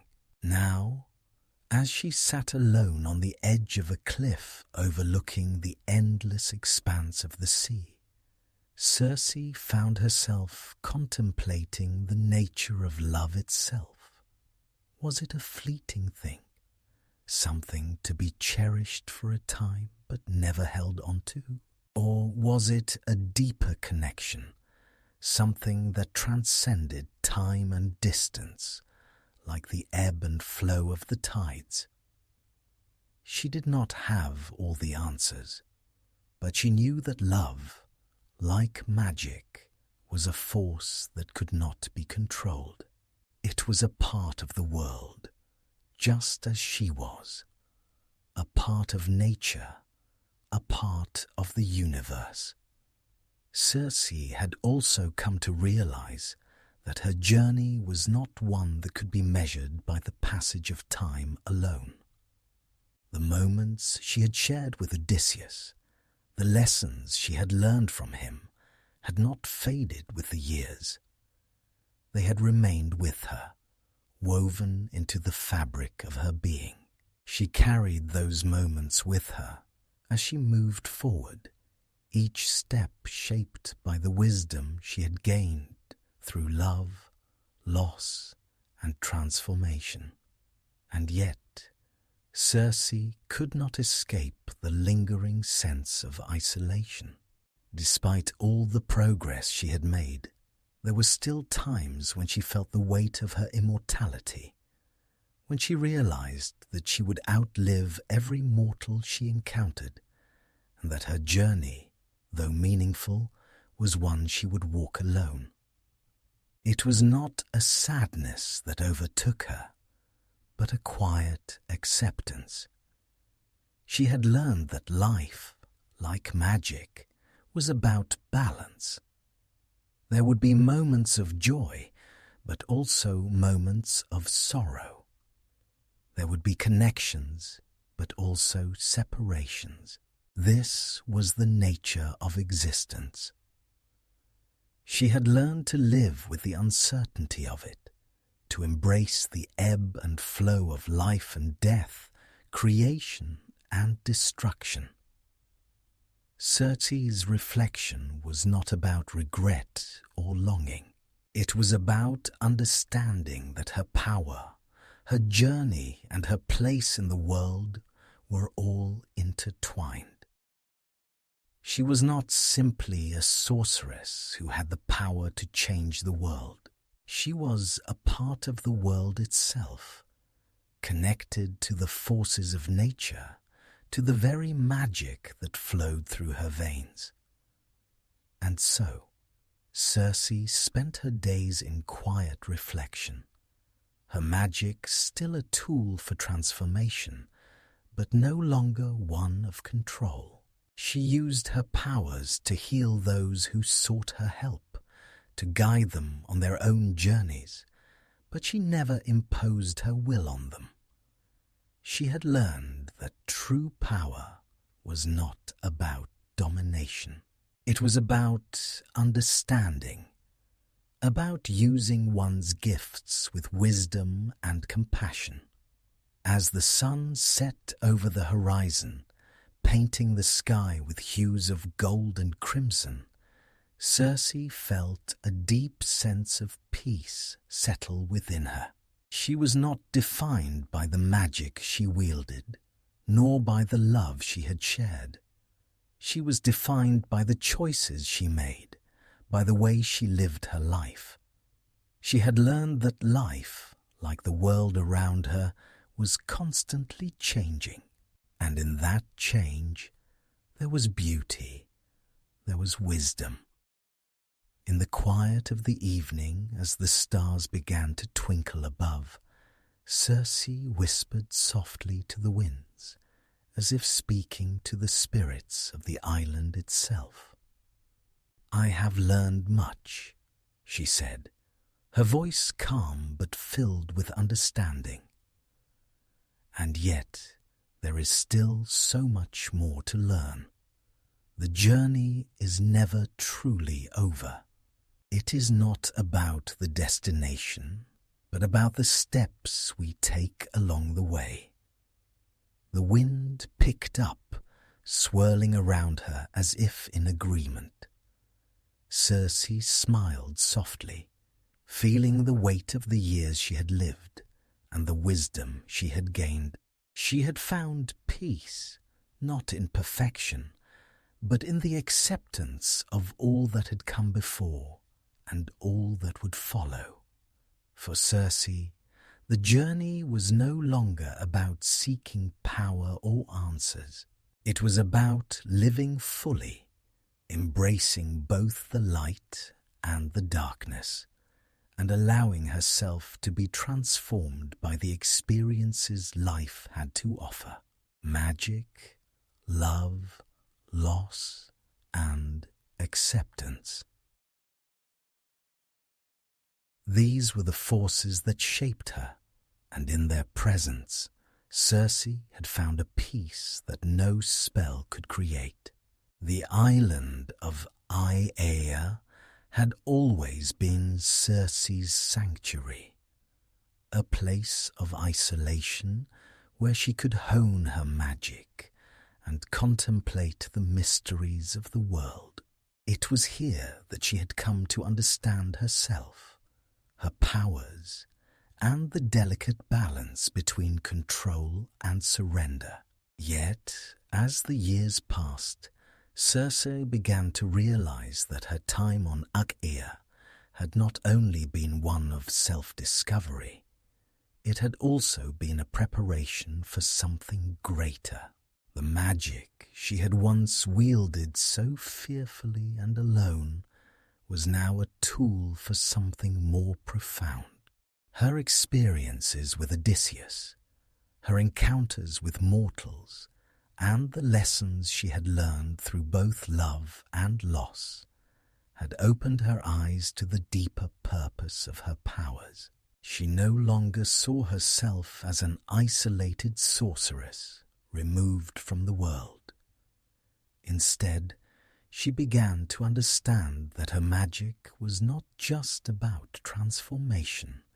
It was about healing, guiding, and connecting. Circe had spent so much of her life focused on her own journey that she had forgotten the power of sharing her wisdom with others. For years, she had remained on the island, offering only a small portion of herself to the world. But now, something within her stirred, a desire to extend beyond the confines of Aeia, to step into a world that was both vast and unfamiliar, yet full of possibilities. As the winds carried the scent of the ocean to her, Circe stood at the edge of the cliff, her gaze fixed on the horizon. She had always been able to see the far-off lands beyond her island, and for the first time in years, she felt the pull of those distant shores. It was not just a longing for adventure, nor a desire to escape the isolation she had once feared. It was a recognition that her journey was not complete, that there was more to be discovered, not only in the world, but also within herself. Her magic had always been a tool of transformation. She had the power to change the very fabric of existence. But now she realized that it was time to use that power not just for her own sake, but for the greater good. There were others in the world who, like her, were searching for meaning, for connection, for answers to the mysteries of life. She had seen it in the eyes of the travelers who had come to Aeia, seeking guidance, healing, and knowledge. Now, it was her turn to offer something in return, to share what she had learned, and to guide others on their own journeys. Circe knew that her journey had always been one of self-discovery, but now it would be a journey of service. Her magic could heal, yes, but it could also teach. It could help others find their own paths, just as Odysseus had found his. And in helping them, Circe would also continue to grow, to learn, and to embrace the unknown. The power she had once feared was now something she could share, something she could use to guide those who needed her wisdom. The island of Aeia would always be her home, but Circe knew that her purpose extended beyond its shores. She could no longer hide from the world.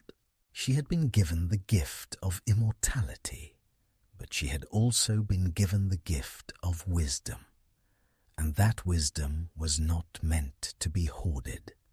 It was meant to be shared. As the days passed, Circe made the decision to leave the island. She would not abandon Aeia. It would always be a part of her, but she would no longer remain hidden on its shores. She would seek out those who needed her, those who were lost or in search of guidance. She would offer them her wisdom, her healing, and her understanding. In time, Circe's journey took her to distant lands where she encountered mortals and gods alike.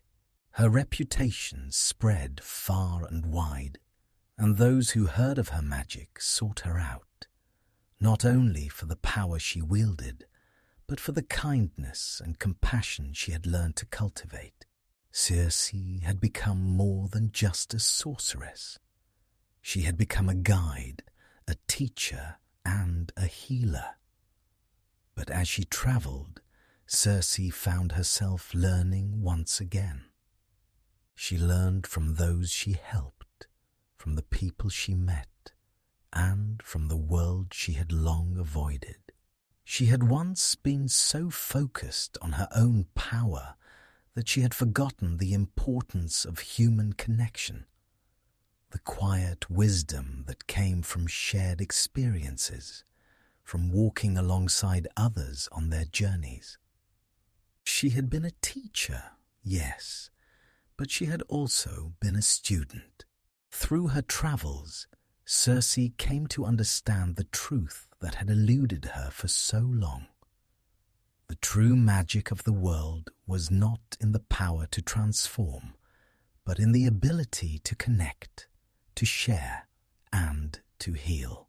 Magic could change the world, but it was love, understanding, and compassion that could transform hearts.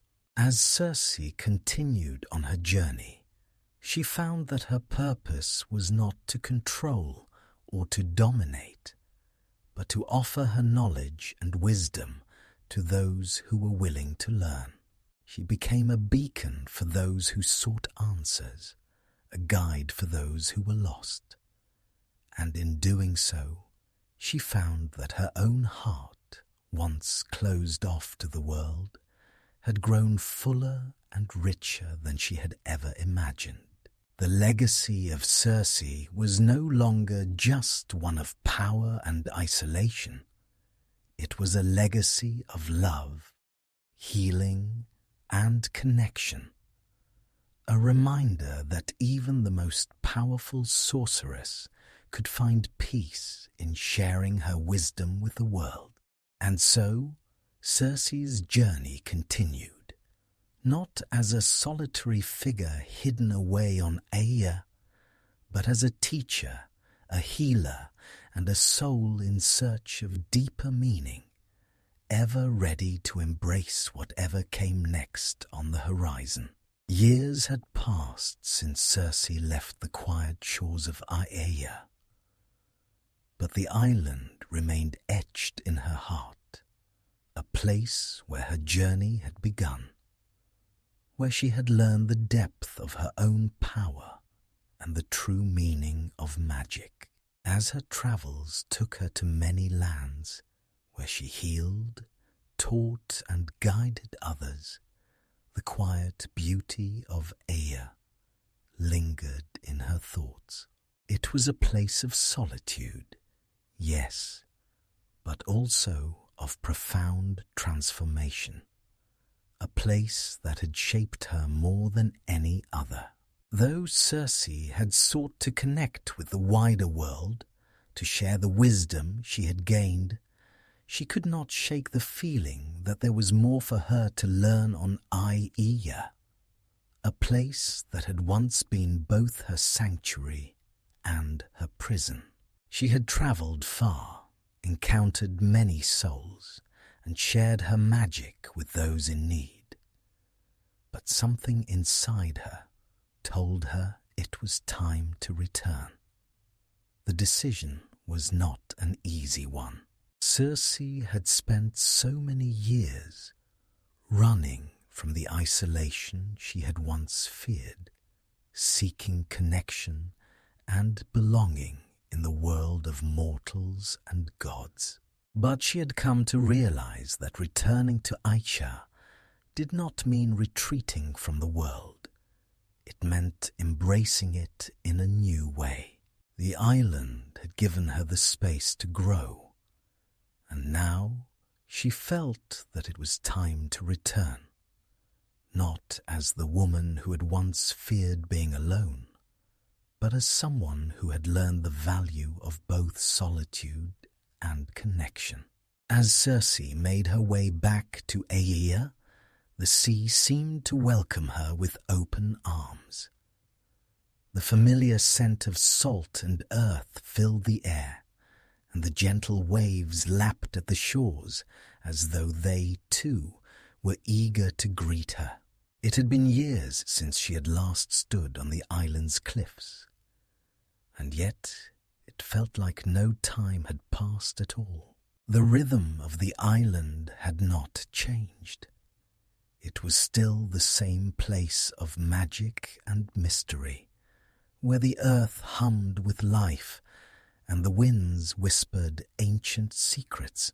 When Circe set foot on the shores once again, she felt a quiet peace settle within her. She was not returning to the past, nor was she seeking to escape the world she had come to know. She was returning to a place that had been integral to her transformation, a place that had shaped the person she had become. This time, she was not coming to hide.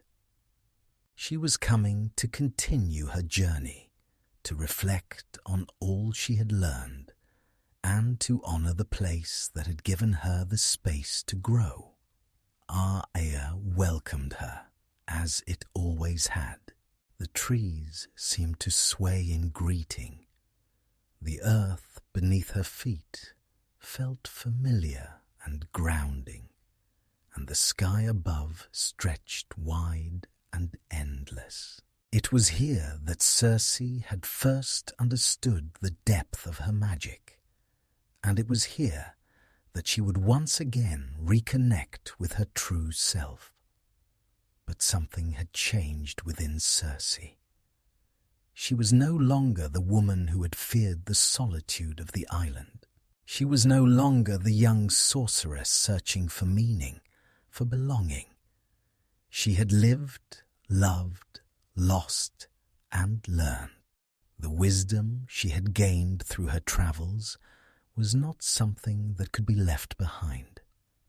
It was something that would now infuse every part of her life, including her time on Aiaia. The island was no longer a place of isolation for Circe.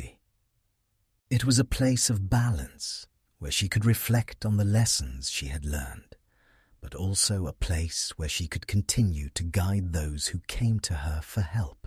She was no longer a solitary figure, removed from the world, but someone who had found a way to integrate the knowledge she had gained with the quiet strength of the island. Her magic, which had once been something to control and wield, had become a tool for connection, understanding, and healing. In her return to Aiaia, Circe found herself more open to the world than ever before. She knew that the island would always be her sanctuary, a place where she could rest and reflect. But it was no longer her only home. The lessons she had learned from Odysseus, from the mortals she had encountered, and from the quiet rhythms of nature had shown her that connection was not limited to one place or one people. She was a part of the world, not apart from it, and it was time for her to share the wisdom she had gained. Circe took her place on Aiaia, not as a solitary figure, but as someone who understood the delicate balance between isolation and connection.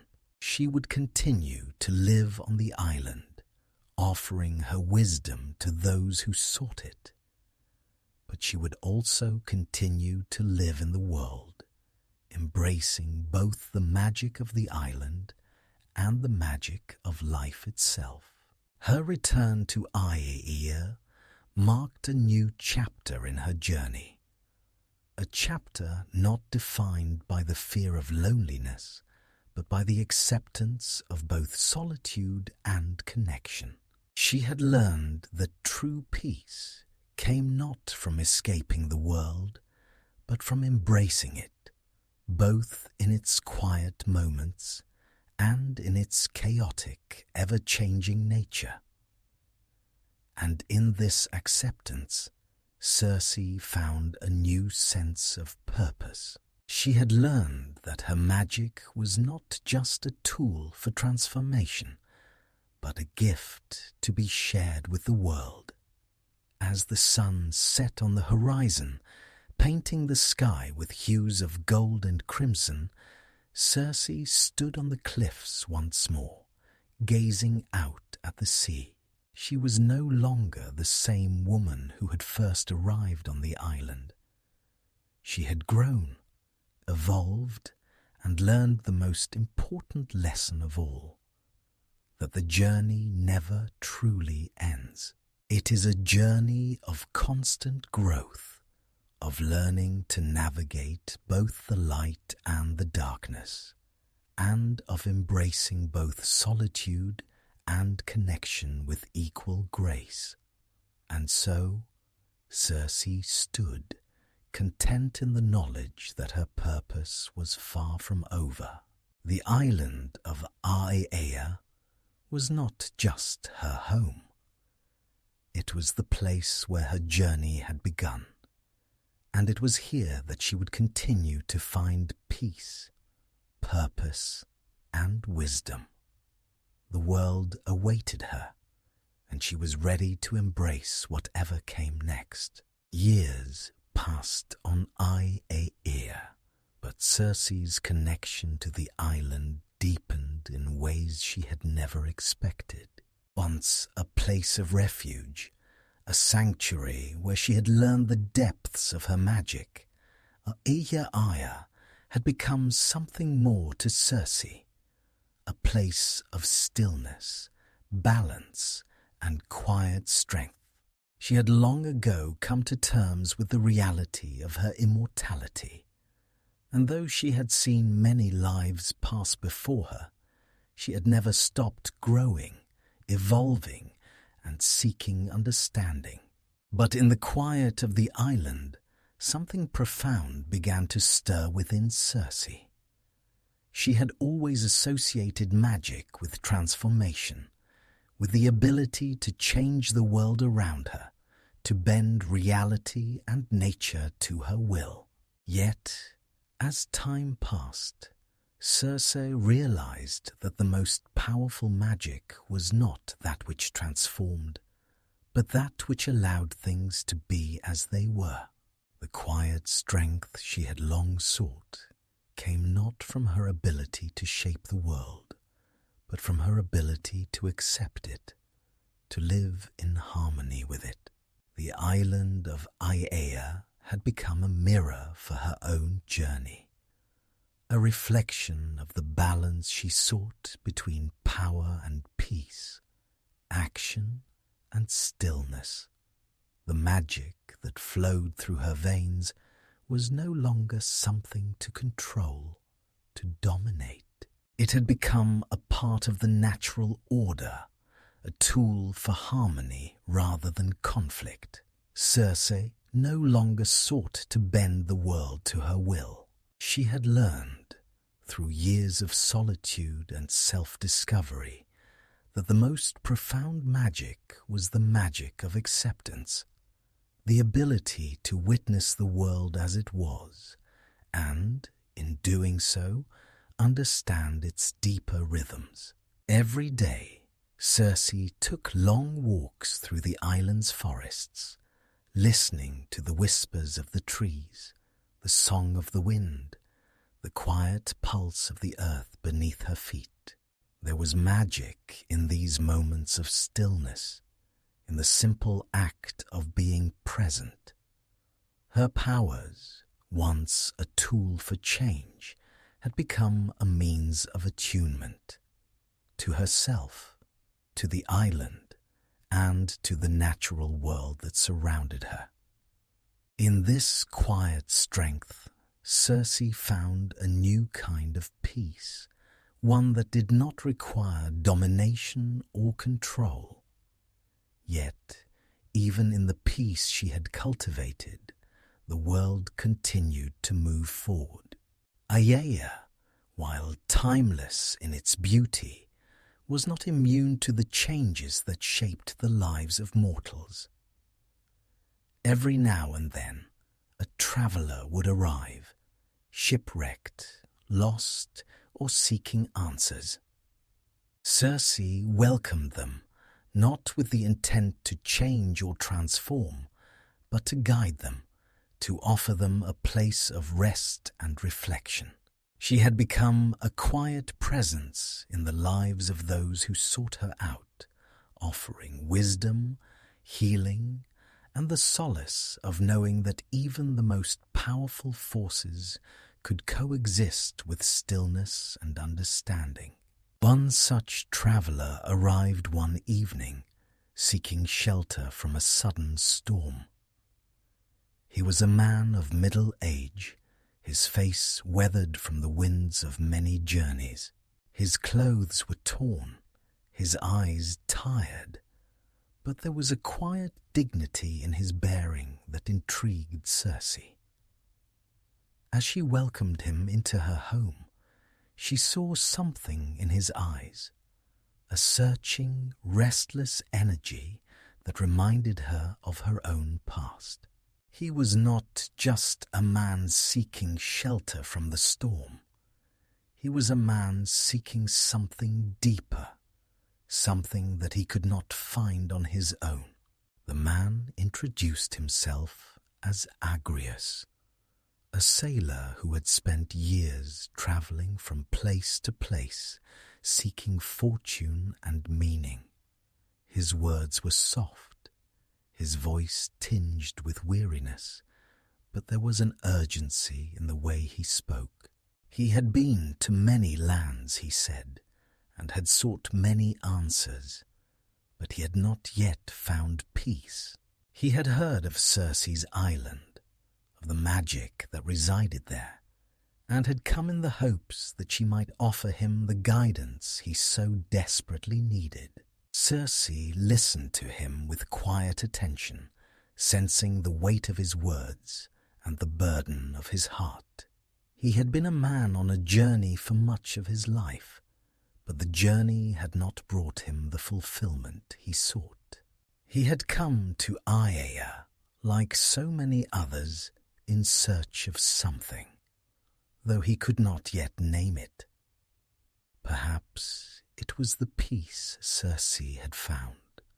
Perhaps it was the wisdom she had gained over the years.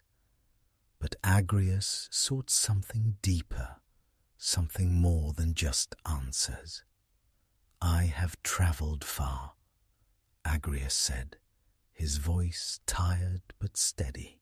"I have sought wealth, I have sought knowledge, but none of it has brought me the peace I thought it would.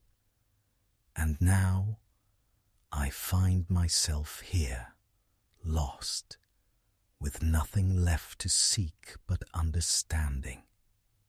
Can you help me?"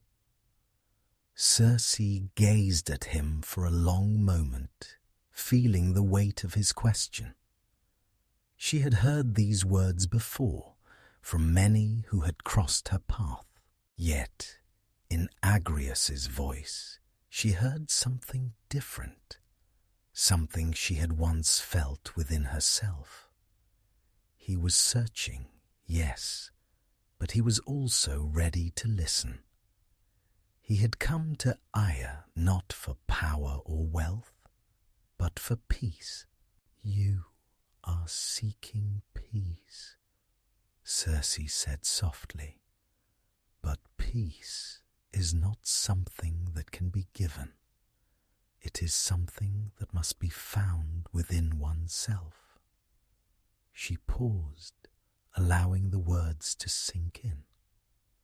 "You have been on a long journey, and the world has offered you many answers.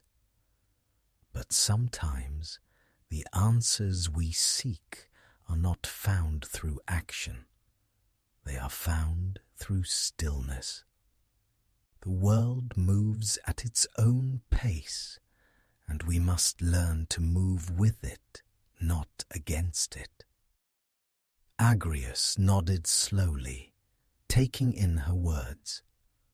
There was no magic spell that could undo the restlessness he felt, no potion that could give him what he sought. What Circe offered was not power. It was something deeper. She had learned through her own journey that true strength did not come from dominance or control, but from acceptance of the world as it was, and from finding peace within. As Agrias rested in her home that night, Circe reflected on the journey that had brought her to this moment. She had once sought power and change, but now she understood that the greatest power lay in the ability to listen, to accept, and to move with the natural flow of life. Her time on Aia had given her the gift of peace, a quiet strength that did not seek to change the world, but to understand it. The morning light filtered through the trees as Circe prepared to send Agrias on his way. He thanked her, not for any grand transformation, but for the wisdom she had shared. In his eyes, Circe saw the same quiet understanding that had once blossomed in her own heart. He had come seeking answers, but he had found something more valuable: peace. As Agrias disappeared into the horizon, Circe stood on the cliffs once more, watching the world stretch before her. She had found her own peace, not in the magic she wielded, but in the quiet strength of acceptance. And in that peace, she knew that her journey was far from over. Over the years, the island of Aia had come to feel more like a living entity than a mere place on the map. Its shores, once a source of isolation for Circe, had become a sanctuary for her, a space where time flowed differently, and the rhythms of nature were as familiar as the pulse of her own heart. Despite her peaceful existence, Aia remained a land of magic, and magic, as it had always done, continued to draw the curious, the lost, and the desperate. Visitors came to her island now, not only for healing or transformation, but for something deeper, for understanding. They came with their own burdens, fears, desires, questions about the mysteries of life or the meaning of existence. Circe had long since embraced her role as a guide, offering wisdom and a safe haven for those seeking solace from the trials of their own journeys. But it was not just her magic they sought. It was her presence. The calm, quiet strength she exuded was as powerful as any spell, and in her many found a reflection of themselves. One such visitor arrived on a cool autumn evening as the stars began to twinkle above the island. His ship, though sturdy, was battered from weeks of travel across the unforgiving seas. He was a man of middle years, his features weathered by both age and hardship. His name was Polynices, a warrior who had once fought in battles for honor, only to find himself wandering the seas after the fall of his kingdom. There was a restlessness in his eyes, an uncertainty that seemed to follow him like a shadow. When Polynices first stepped onto Aia, he was unaware of the island's true nature. He had heard whispers of Circe's magic, of the sorceress who had transformed men into beasts, but he did not believe in such legends. He had come seeking shelter from the storm as many had before him. But as he made his way through the island's dense forests, he felt a strange pull, an energy that seemed to guide him towards something or someone that he could not explain. It was Circe who greeted him by the edge of the forest, her presence as calm as the still waters of the lagoon that lay just beyond the trees. Her beauty was not in her appearance alone, but in the quiet strength of her being. There was no fear in her eyes, no hesitation in her voice. She stood before him, as timeless as the island itself, and in her gaze, Polynices felt something stir, something both ancient and new. "I did not expect to find you here," Polynices said, his voice rough from days at sea. "I've heard of you, of your power, but I did not believe the tales." Circe regarded him with a steady gaze. "The island of Aiaia holds many secrets, and I am not the only one who calls it home. But you are here, and so we must meet. What brings you to these shores?" Polynices hesitated. His journey had been long, and his heart was heavy with the weight of regret. He had been a warrior once, a man who fought for honor and glory, but the battles had taken their toll. His kingdom had fallen, his people scattered, and now he wandered, lost, with no purpose but to survive. "I have come for answers," he said quietly. "I am a man adrift, seeking meaning in a world that has stripped me of everything. My honor, my home, all lost." Circe listened in silence, sensing the depth of his pain. She had heard these words before from many who had crossed her path. They came seeking answers, guidance, and healing. But what they did not realize was that the answers they sought were not always found in the world outside. Sometimes the answers were found within, in the quiet spaces of the heart where one could listen to the whispers of the soul. "You have lost much," Circe said, her voice soft yet firm. "But loss is a part of life. It is not something that can be avoided. What matters is not what you have lost, but what you choose to do with what remains." Polynices looked at her, his brow furrowing in confusion.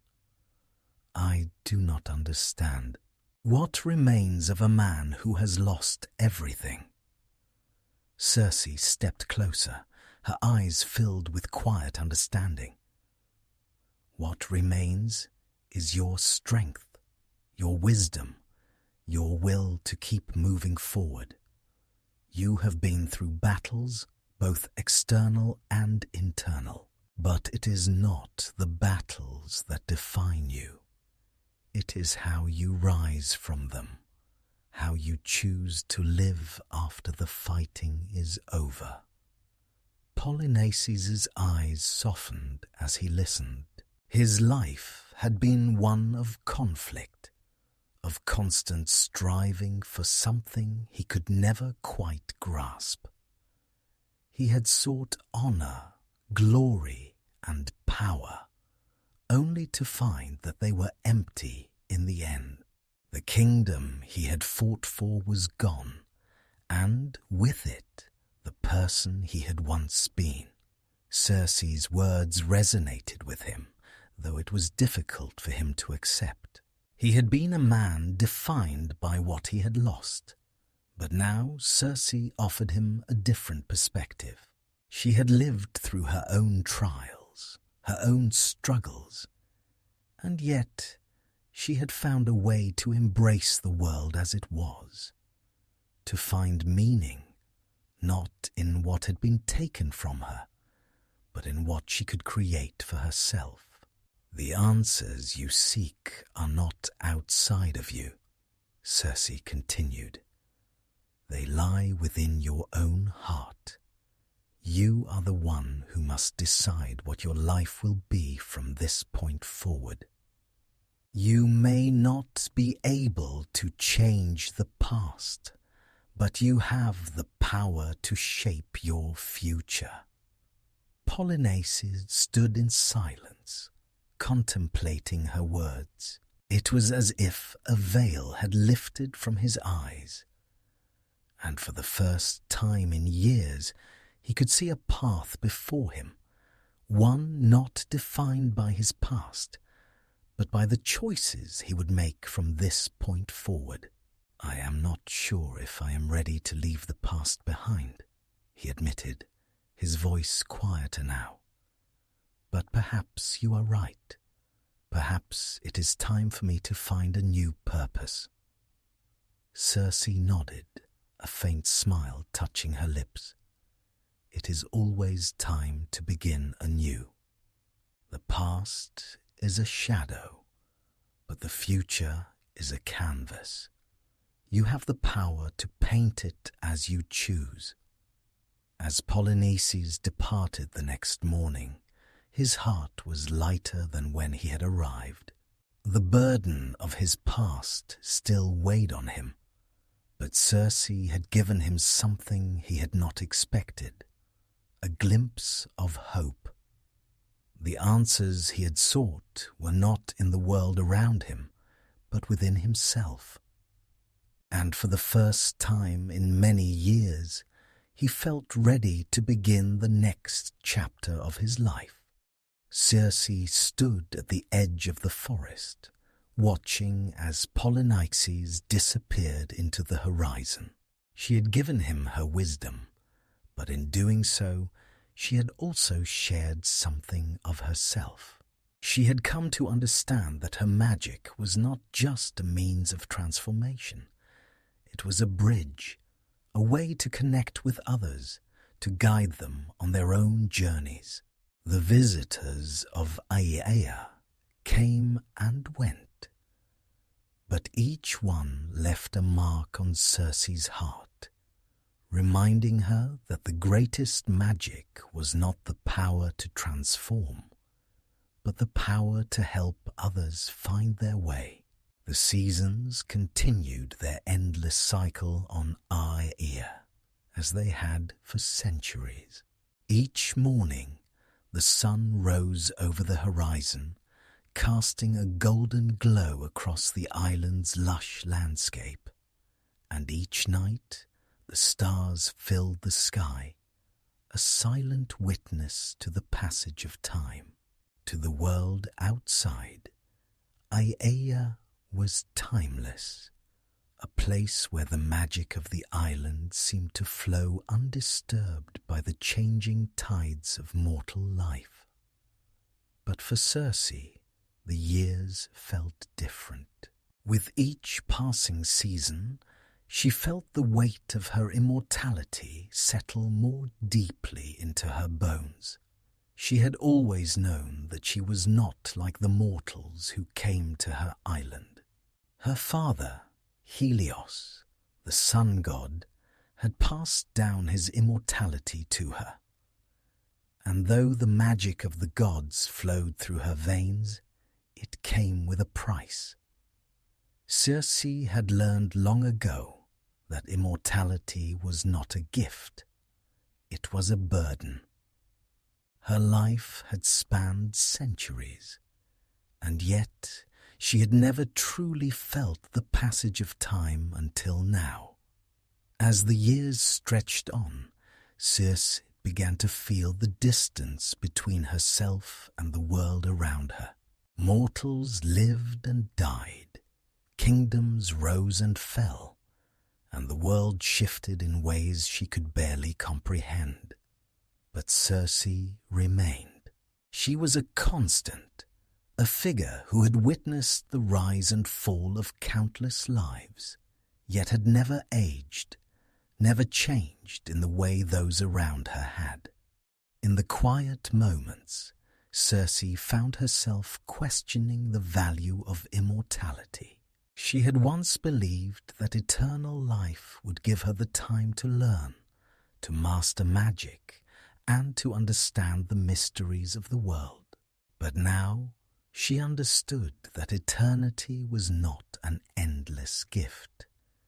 It was a slow, relentless march toward a kind of solitude that was as profound as it was inevitable. With each passing day, Circe saw the world around her change in ways that made her feel ever more detached from it.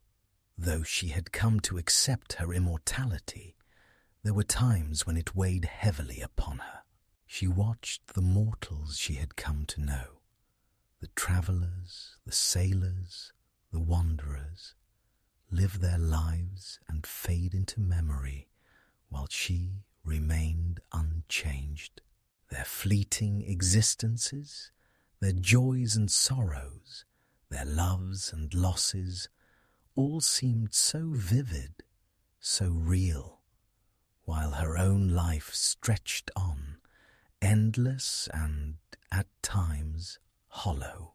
The true loneliness of immortality, Circe realized, was not in the solitude itself, but in the fact that she would never experience the things that made mortal life so precious.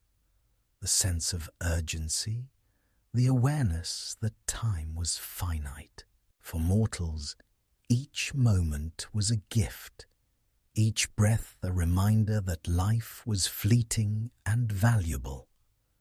But for Circe, time had become something abstract, something distant. The passing of days and years no longer held the same meaning they once had. She had seen the world in all its beauty, but it was no longer hers to change or shape. She could no longer experience the world the way mortals did, with all the passion, the fear and the joy that came with knowing that life was limited. Circe's immortality was a gift, yes, but it was also a prison.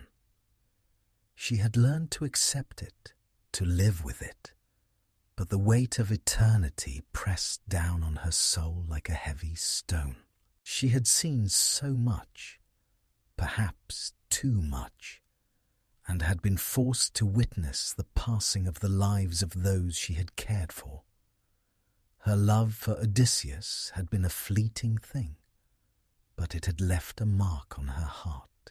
The travelers who came to Aea, each with their own story, their own sorrow, their own joy, they all left while she remained. One evening, as Circe sat on the edge of the cliffs, watching the sun set on the horizon, she reflected on the lessons of her long life. She had learned that immortality was not an unending gift. It was a reminder of the fragility of time. She had seen the beauty of life, the magic in the everyday, and she had learned to appreciate the fleeting moments that made life so precious. But she had also seen the price of immortality, the isolation, the distance from the world, the unchanging nature of her own existence. And yet, as Circe sat there, watching the stars begin to appear in the darkening sky, she found herself filled with a quiet sense of peace. Immortality may have weighed heavily upon her, but it had also given her the time to learn and grow in ways that mortals could never understand. The very thing that set her apart from them was the thing that had allowed her to become the person she was today. She had learned to live with the weight of eternity, to find meaning not in the passing of time, but in the stillness that it brought. The true lesson of immortality, Circe realized, was not in the ability to endure forever. It was in learning to accept the ebb and flow of time, to understand that change was inevitable, but that it was also something to be embraced. She had seen the lives of mortals come and go, and though it had been painful at times, it had also been beautiful. Their stories were not her own, but they were no less meaningful, and in the end, it was their impermanence that made them so precious. Circe stood from the cliffs, the cool evening breeze brushing against her skin, and she knew that the weight of immortality would never leave her. But in that moment, she also knew that it no longer had to. She had learned to live with it, to find peace in the stillness, and to understand that the gift of immortality was not about what she could control, but about what she could learn from the world around her. As she walked back to her home, Circe felt a quiet sense of acceptance settle within her. The world was ever changing, and though she would remain, she was no longer burdened by the passing of time.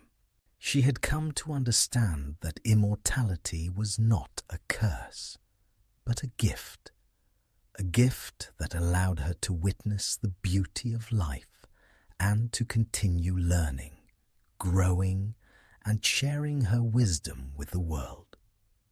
Time had become a strange companion for Circe. She no longer measured the passing years by the simple rhythms of nature, the bloom of flowers or the return of migrating birds, but by the subtle shifts within her own heart. The island of Aea, with its timeless beauty and endless mysteries, had become both a refuge and a mirror, reflecting the parts of herself she had once hidden away. She had watched the world around her change, but she, too, had changed. Her immortality was a gift, yes, but it was a gift that had cost her something precious. She had seen the rise and fall of countless lives, the fleeting joys and sorrows of mortals, while she remained unchanged. Circe had once believed that to live forever was to witness all the wonders of the world, to learn all there was to know. But now, as the years stretched into centuries, she began to see that there was a quiet solitude in eternity, a loneliness that could not be filled with knowledge or power. The world, it seemed, was ever changing, and Circe, though eternal, felt increasingly distant from it. She had seen the fleeting beauty of human life, the way mortals lived with urgency, knowing their time was limited. But what was life without that urgency? What was the point of living forever when all those you loved would fade away, leaving you to watch from the sidelines? Circe had learned to live with the pain of loss, but it did not make the absence of others any easier. She had watched Odysseus sail away, knowing their paths would never cross again. She had healed the wounded hearts of those who came to her, only to watch them leave, carrying their own stories and lessons. It was not that Circe feared loneliness, but that she had come to understand its inevitability. The more time passed, the more she saw that her immortality was both a blessing and a curse. She could live forever, but she could never truly be a part of the world she had once known. Her place was not among the mortals, not among the gods, but somewhere in between, a silent observer of the world, watching as it spun on its axis, its forces beyond her control. She had learned that the true nature of power was not in the ability to shape the world, but in the ability to witness it with compassion and understanding. And yet the years wore on, and Circe found herself more and more content with the role of the eternal watcher. She had no need to change the world now. She had learned that sometimes simply observing it was enough. Still, every now and then, a visitor would arrive. Sometimes they were lost wanderers seeking shelter from the storms. Other times they were those who had heard the legends of the sorceress who could transform fate itself. No matter their reasons, they always left with something: a lesson, a story, a moment of insight that would shape their future. Circe's presence, her magic, her wisdom, these were the gifts she offered to those who sought her out. But the world was never still, and the tides of fate always moved on. She was but a brief moment in the long timeline of existence, an eternal witness to the cycles of life and death. One such visitor came during a particularly harsh winter, when the winds howled through the trees and the sea seemed endless and cold. He was a young man, exhausted and dishevelled, his eyes wide with fear and uncertainty. He had come to Aea, drawn by the stories of Circe's power, seeking answers to the questions that had tormented him for years. His name was Eryx, and he had once been a soldier, a warrior who had fought countless battles. But now, as he stood before Circe, he had nothing but questions. Eryx told Circe of the wars he had fought, the battles he had won, and the bloodshed he had witnessed. He spoke of his desire for glory, of his hunger for victory, and yet, he said, none of it had brought him peace. The war had ended, his enemies defeated, but he was left empty, haunted by memories of the lives he had taken and the endless conflict he had survived. "I have fought for so long," Eryx said, his voice shaking, "but I do not know what I am meant to do now. What is the purpose of my life if all I have left are ghosts of the past?" Circe listened, her eyes thoughtful as she regarded him. She had seen this before, the restlessness of mortals, the drive for something beyond the horizon, the desire to find meaning in a world that seemed to offer only fleeting answers. She understood the weight of his words, for she too had once been driven by a desire for something greater. But in time, she had learned that the pursuit of glory and victory could never fill the emptiness that lived within the heart. "You have been a soldier," Circe said gently, her voice like a soft wind. "But your life is not defined by the battles you have fought. You are not your past, nor the deeds you have done. You are are the choices you make now, the path you choose to walk from here on. Eryx shook his head, the weight of his regrets heavy in his gaze.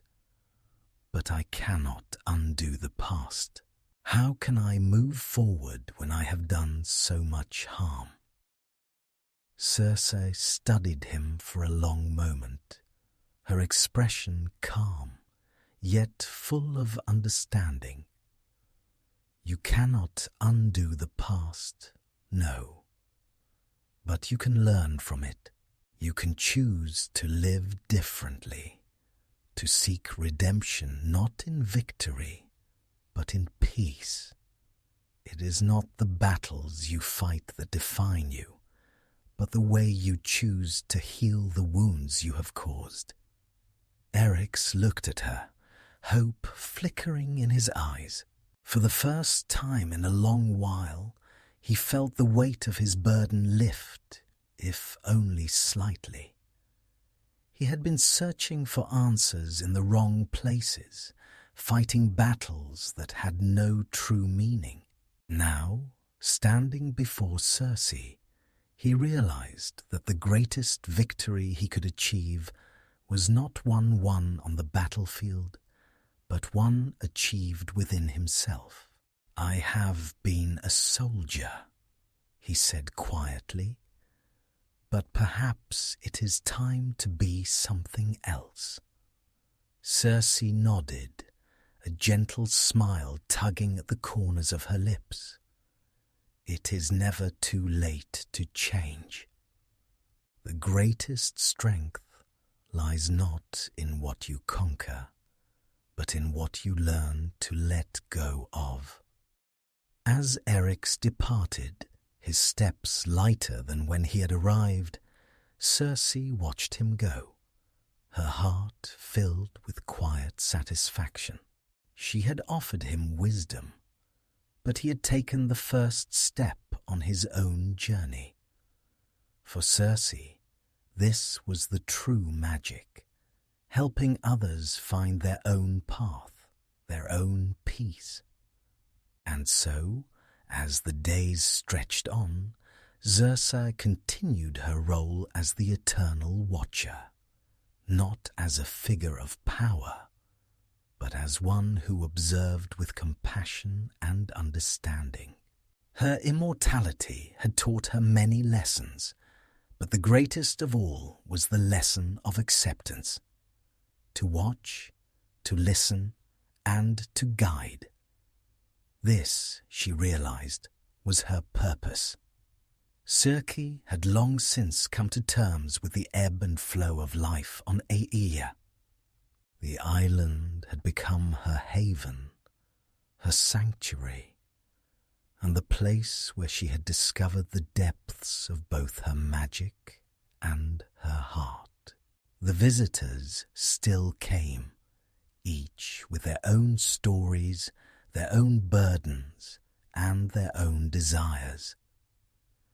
But Circe had grown accustomed to the rhythms of the island, the quiet exchanges of wisdom, and the fleeting moments of connection. There was peace in this solitude, a kind of understanding that existed beyond words. But peace, like time, was fragile, and Circe had learned that nothing lasted forever. It was during one of these quiet days, as she wandered the shores of Aeaea, that Circe felt a shift within herself. It was subtle at first, a feeling that something was coming, something that would bring change. The winds had picked up, carrying a hint of salt and earth, the promise of a storm. As the waves lapped against the shore, Circe stood still, her eyes trained on the horizon. She had seen many storms come and go in her time, but this one felt different. She had learned that time, though eternal in her own existence, was fleeting for others. The mortals who came to Aeaea sought her out for answers, for guidance, and for healing. But they did not linger. They could not. Their lives were brief, and though their stories were profound, they were bound by the limitations of time. And Circe, who had lived through so much, could only watch as they moved on, leaving their marks on her heart before vanishing into the distance. As Circe stood there, contemplating the nature of time and change, she heard footsteps approaching. She turned, her gaze meeting that of a familiar figure, a figure who had once been a part of her journey. It was not a mortal this time, but a god, a visitor from the world beyond Aeia. Helios, the sun god, stood before her, his presence as radiant as the dawn. His golden chariot was nowhere to be seen, but his light still cast a warm glow over the land. Circe had not seen her father in many years, not since she had left the world of the gods to find her own path. The distance between them had grown, not just in space, but in understanding. Helios had always been a distant figure, a god whose power was vast, but whose care for his daughter had been minimal. But now, as he stood before her, Circe felt a strange mix of emotions: recognition, hesitation, and something deeper that she had not expected. "You have returned," Circe said, her voice calm but tinged with curiosity. Helios regarded her with a thoughtful expression. "Yes, I have," he replied. "It has been a long time, Circe. I have watched you from afar, and I see that you have changed. You have found your place in the world, though it is not the one I expected for you." Circe nodded, a quiet understanding passing between them. "I have found my way, Father. Not in the way you might have hoped, but in my own way." Helios smiled, though there was a sadness in his eyes that Circe had never seen before. "I see that now," he said. "You have lived a life that few could understand, a life shaped by your own choices, by your own magic. I have come not to question those choices, but to offer you something." Circe's heart quickened, and she met her father's gaze with a mixture of curiosity and apprehension. "What is it that you offer, Father?" Helios stepped closer, his golden light filling the space around them. "I offer you the chance to return to the world of the gods, to take your place among us once more. You are my daughter, Circe. You were always meant for more than this island, more than solitude." Circe's breath caught in her throat. She had never truly belonged to the gods. She had always felt out of place among them, distant from their concerns, their politics, and their endless quests for power. The idea of returning to that world, of once again becoming a part of something she had so long rejected, felt both foreign and unsettling. "I have found my purpose here, Father," Circe replied, her voice steady but filled with emotion. "I have learned that the world of the gods is not the world I was meant for. I have learned to live with magic, with love, with loss, and I have found peace in it. I do not wish to return to that life." Helios regarded her with a mixture of pride and sadness. "I know that you have found peace here, Circe, and I know that your choices have not been easy, but you are more than you realize. Your magic, your wisdom, it is needed in the world of the gods. You were always meant to be a part of something greater than yourself." Circe looked away, her gaze fixed on the horizon where the sun was beginning to set. The sky was painted in shades of gold and crimson, and for a moment she thought of all the years she had spent on this island, of all the people who had crossed her path. She thought of Odysseus, of her time with him, of the lessons he had taught her. She thought of the men she had transformed, of the travelers who had come to seek her out, of the wisdom she had shared. And then she thought of the life she had built for herself on Ia, the life she had created from solitude and magic, from both joy and pain. She had found peace here, not in the world of the gods, but in the quiet of her own heart. She had learned that her true purpose was not in belonging to anyone or anything, but in embracing herself, in sharing her wisdom with others, and in living fully in each moment. With a deep sigh, Circe turned back to Helios, her decision clear. "I will not return, Father, not to the gods. I have learned that my place is here, on this island, with the world I have come to understand." Helios nodded, his eyes softening. "I see, Circe. I see that you have found your peace, and for that I am proud of you. Perhaps, in time, you will understand that we are all connected, that even the gods must find their own paths, just as you have." As Helios turned to leave, Circe watched him go, her heart filled with a quiet sense of acceptance. She had made her choice, not because it was easy, but because it was right for her. The world of the gods would continue to exist, as it always had. But Circe had found her own purpose, and in that purpose she had found peace.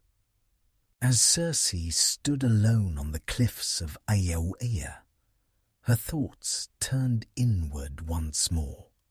The decision to stay, to remain on the island and embrace the solitude she had once feared, had been a difficult one.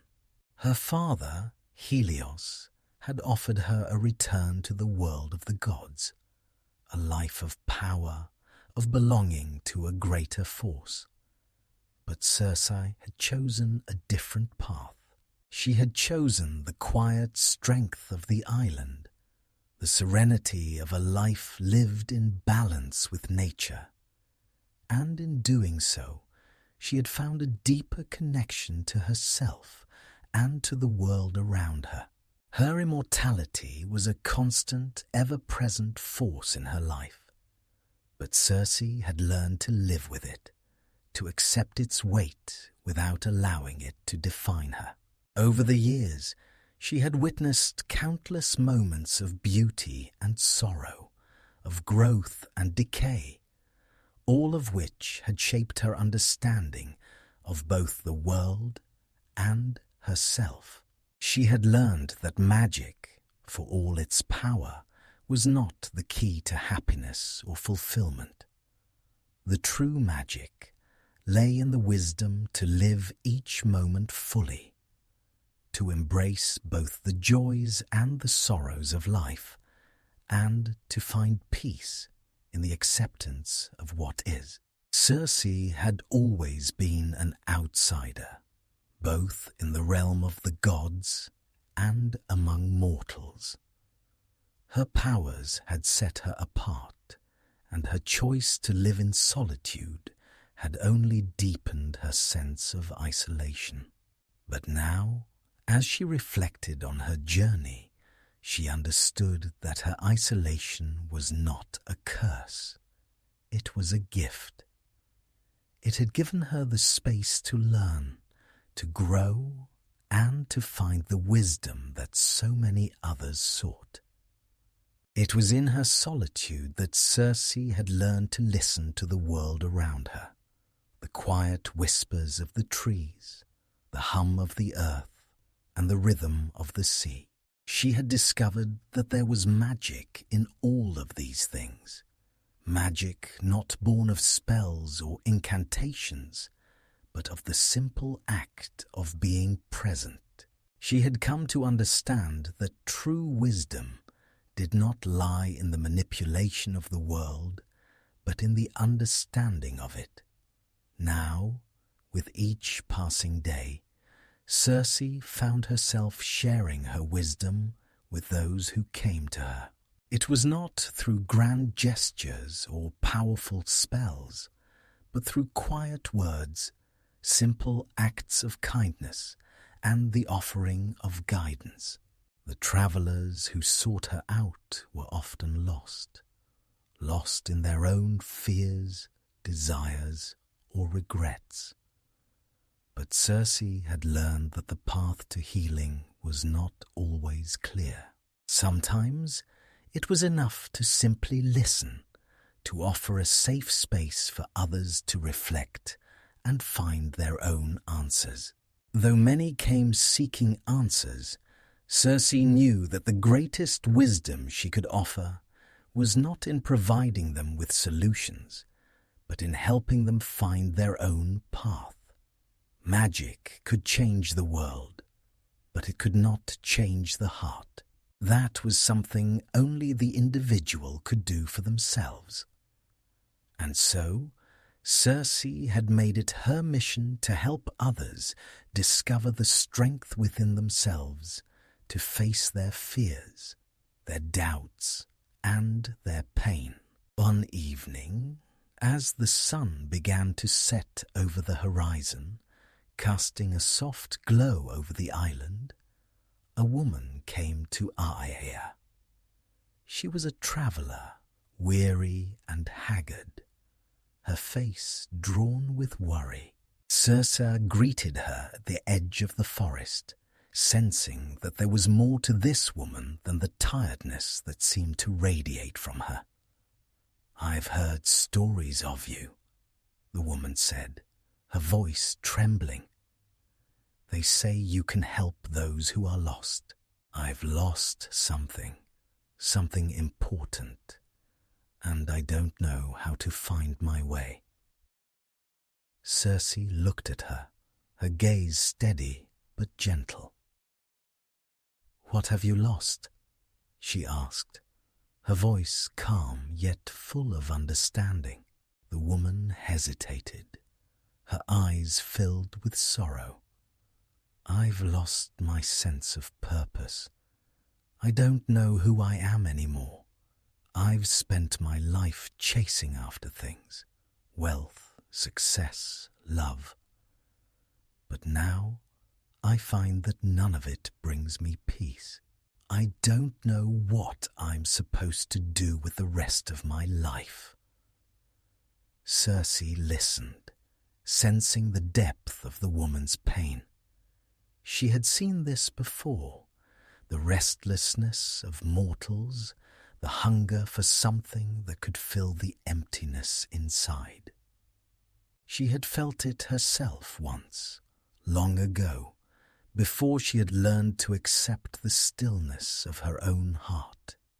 "You have spent your life chasing after things," Circe said softly.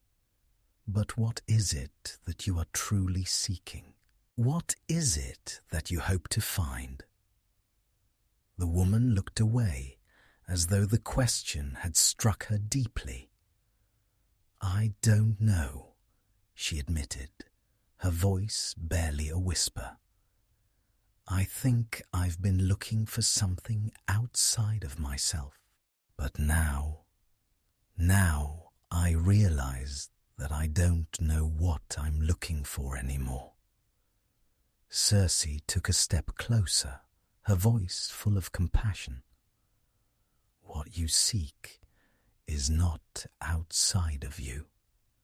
It has never been. It is within you. The peace, the fulfillment you long for. It lies in your heart, in your ability to be present with yourself, to accept who you are, not who you think you should be." The woman's eyes filled with tears as she looked at Circe, as though she had been searching for those words for years. Circe continued, her tone soft yet firm. "The world will always offer distractions, temptations, and promises of happiness. But true happiness, true peace, comes from within. It is not found in what you possess or achieve, but in how you see yourself and the world around you." For a long while the woman remained silent, as if taking in Circe's words. Finally she spoke, her voice quieter, more grounded. "I think I understand now. I've spent so much of my life running after things, thinking that they would give me the answers. But perhaps the answers are not something to chase after at all." Circe smiled softly, the quiet satisfaction of knowing that the woman had found her own path settling in her heart. "The answers will always be there," she said, "waiting for you to stop, to listen, and to understand. You do not need to run after them. They are part of you, just as you are part of the world around you." As the woman departed, Circe stood by the edge of the forest, watching the last light of the sun fade into the horizon. She had offered her wisdom, but it was the woman's own heart that had led her to the truth. Circe's purpose, she realized, was not to solve the world's problems or to change the lives of those who crossed her path. It was simply to guide them, to help them find their own strength and peace. Her magic was not in the power to transform the world, but in the ability to help others see their own capacity for transformation. Circe had long understood the intricacies of magic. She had woven spells, transformed lives, and altered the fabric of reality itself. But with each passing year on Aya, she realized that there was one gift she had never fully appreciated, the gift of time. Immortality had long been her companion, but as she watched the seasons turn, she began to see time not as an endless cycle to endure, but as a precious gift to be cherished. The passage of years, the subtle changes in the world around her, had once felt like a burden, a reminder of her eternal isolation. But now, as the island itself seemed to age and renew with each passing season, Circe saw the beauty in the flow of time. She understood that even immortality, for all its weight, could bring clarity and peace. The travelers who came to Aya, mortals who sought shelter, guidance, or wisdom, often came in search of answers.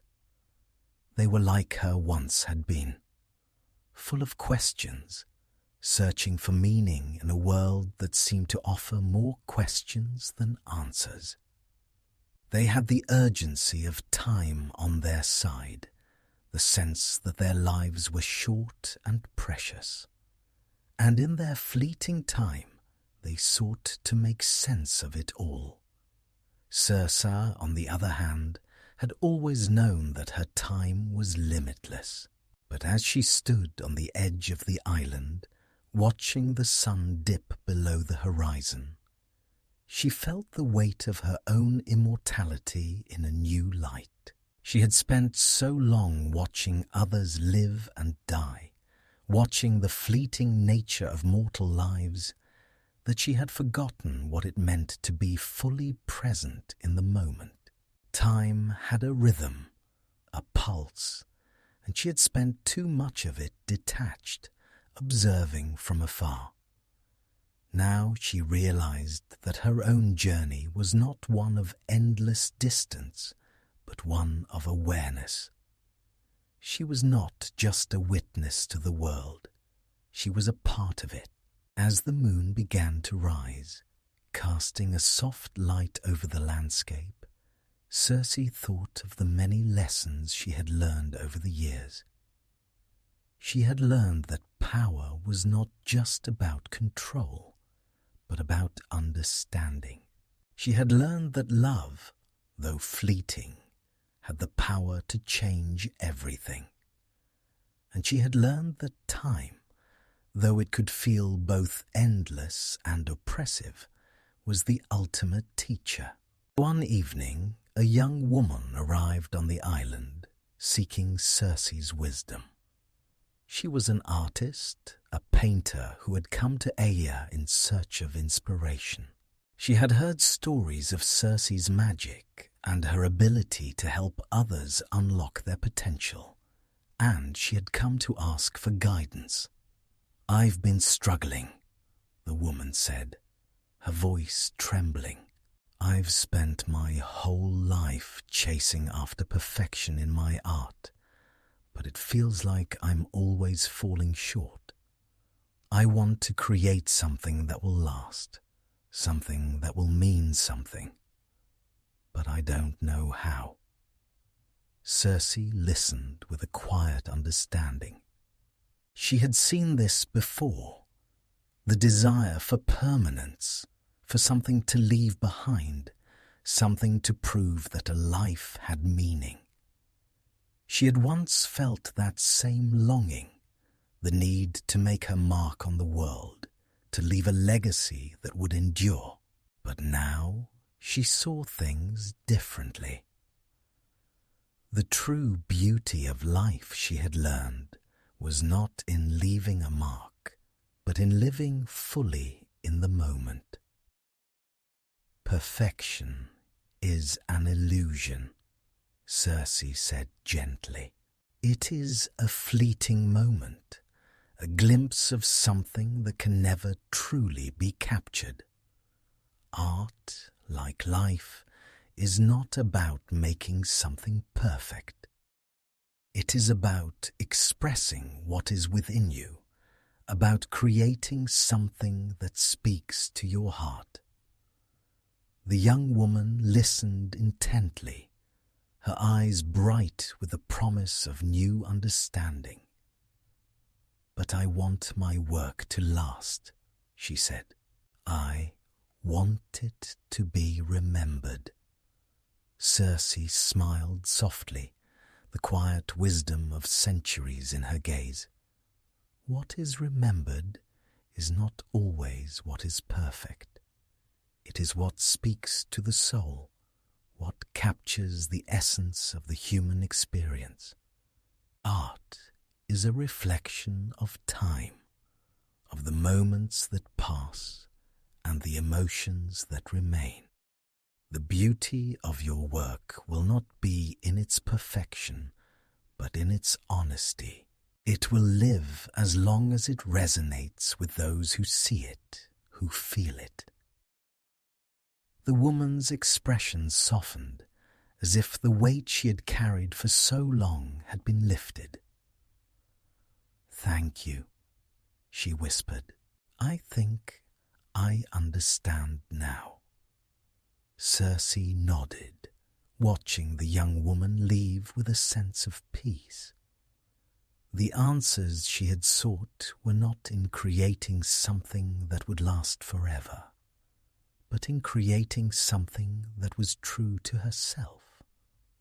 The moment she had shared with Circe had changed her, and in that change she would find her way forward.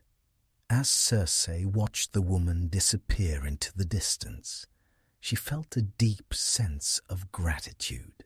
Time, for all its weight, had given her the wisdom to help others see the truth in themselves. It was not about living forever. It was about living fully. And in that fullness, there was beauty, there was meaning. Circe turned back to the island, the quiet solace of Aeaea surrounding her once more. She had been given the gift of time, and now she understood that the greatest magic of all was not in the manipulation of the world, but in the ability to live in harmony with it, to understand the fleeting nature of life, to embrace it, and to use that understanding to guide others. Her immortality, once a curse, had become a gift, and in that gift, Circe had found peace. She had learned that time, with all its complexities, was not something to be feared, but something to be cherished.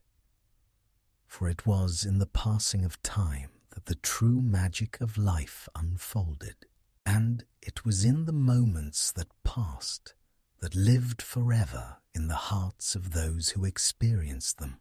Circe's life had been one of solitude and reflection. Though her magic had brought her many visitors, she had always remained somewhat detached from the world around her. The passing years had shown her the beauty of both isolation and connection. She had learned the art of letting go, of accepting the ebb and flow of life. But it was never easy. There were moments when the weight of immortality felt heavier than the years that had passed. As the seasons continued to change on Aeaea, Circe found herself standing at a crossroads. Her decision to remain on the island had been one of quiet peace. But now, something stirred within her.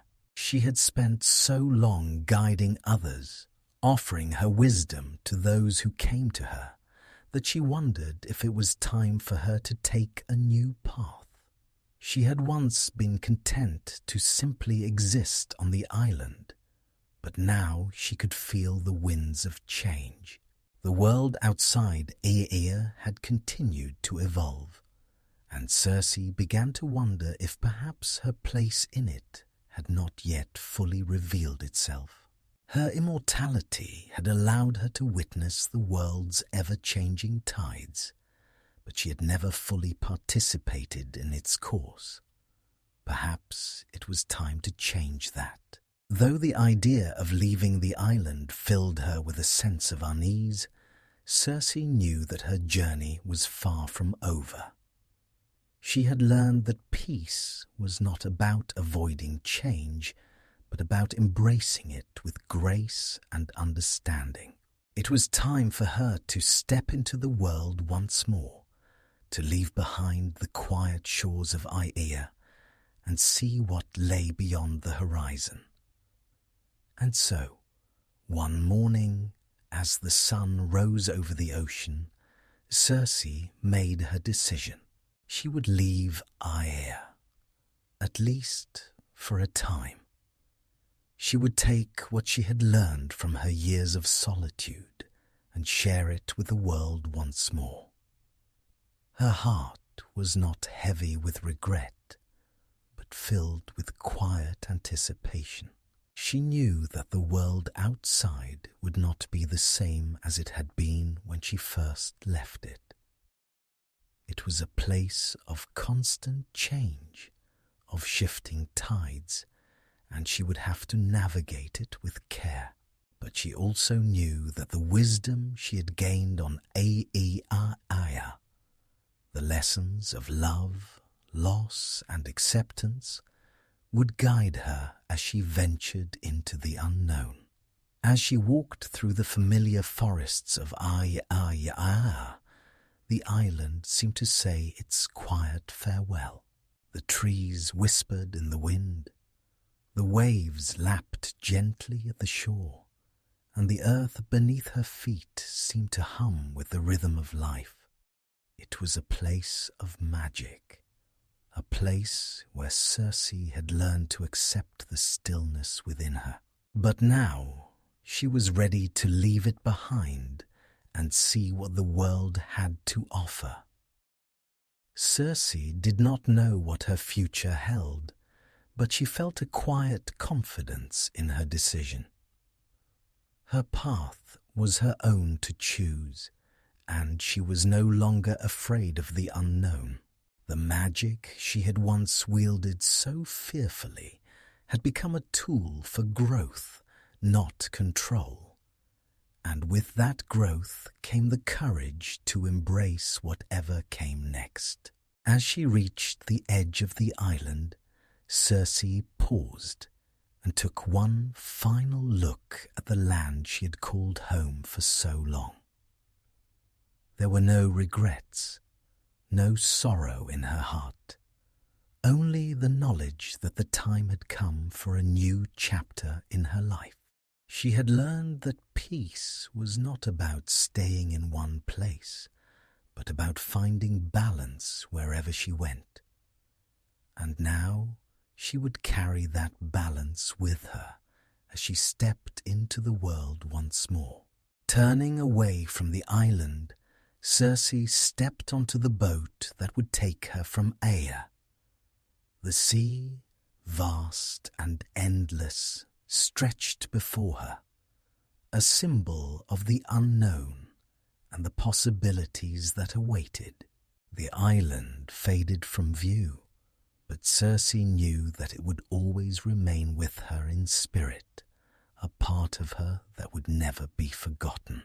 As the boat sailed into the horizon, Circe felt a sense of freedom. Freedom not from the island, but from the need to hold on to the past. She was moving forward, not with a sense of loss, but with a sense of hope. The future was uncertain, but Circe was ready to face it, not as the woman she had been, but as the woman she had become. The wind in her hair, the salty air against her skin, and the endless sea before her. These were the things that filled Circe's heart with a quiet joy. She had left the island behind, but she had not left the lessons it had taught her. Those lessons, those truths about herself and the world, would guide her wherever she went. And so, with a heart full of quiet anticipation, Circe sailed into the unknown, knowing that her journey was far from over and that the world had much yet to offer. Circe's journey beyond Aya marked a new chapter in her life, one that she had long anticipated but never fully understood. The boat carried her across the sea, and as she sailed farther from the island that had been her home, she felt both a sense of freedom and a deep, quiet knowing. She was moving forward, not because she had to, but because she had chosen to.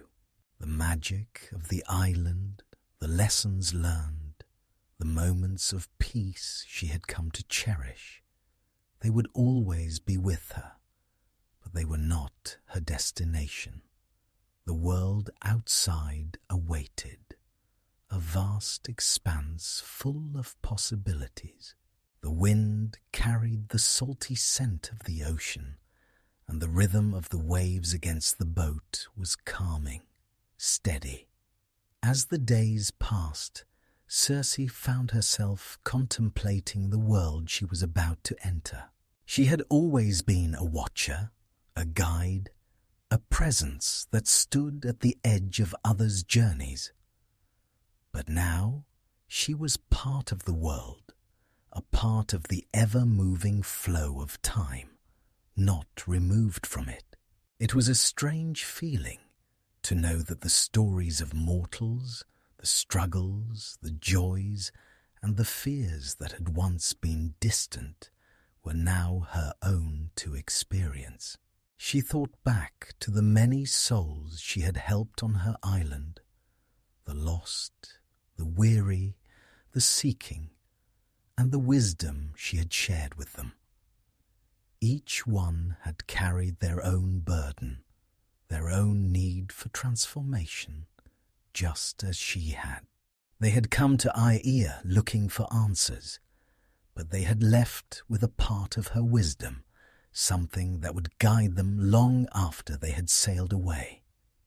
Now she realized it was her turn to seek answers of her own.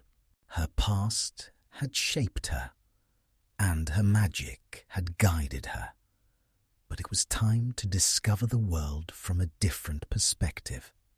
In the distance, the silhouette of land began to appear, its outline growing clearer with each passing hour.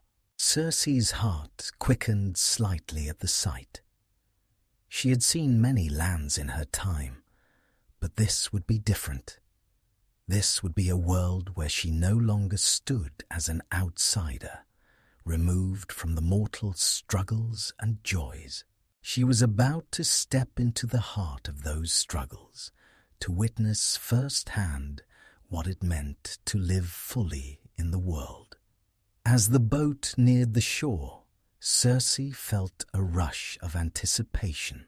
The city before her was small but bustling, a community of people going about their lives in the most mundane and profound ways. She could hear the sounds of voices, the clattering of carts, and the distant rhythm of life. A life that was so different from the calm and quiet of Aia.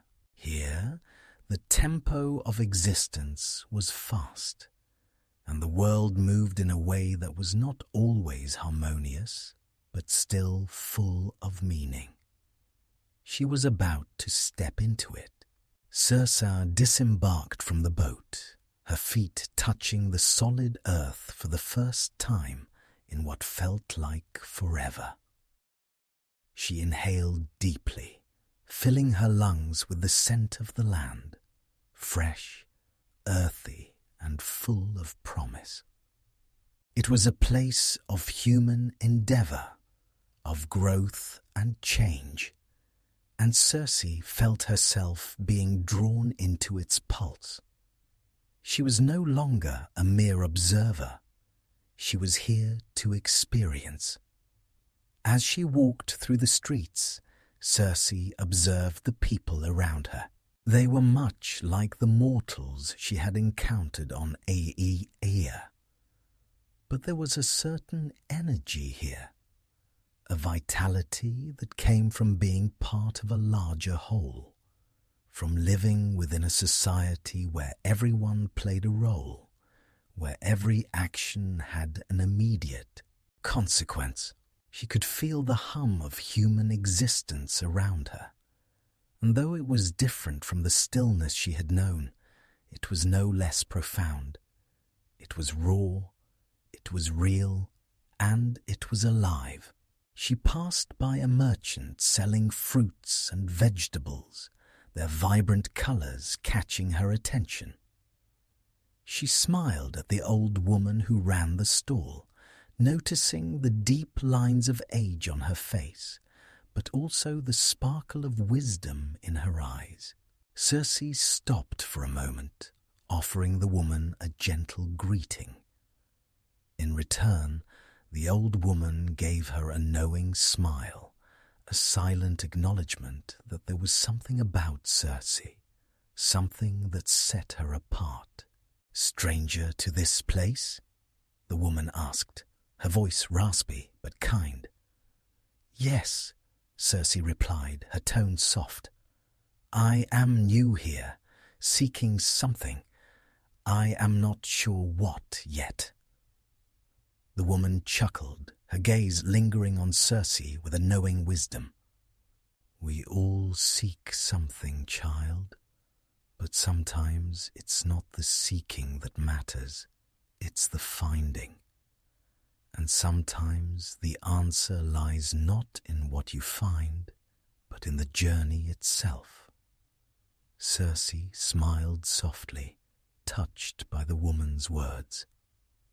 They reminded her of the lessons she had learned on Aeaea, the idea that the journey was just as important as the destination, and that the questions one asked were sometimes more important than the answers they received. In that moment, Circe felt a sense of peace wash over her. She was where she was meant to be.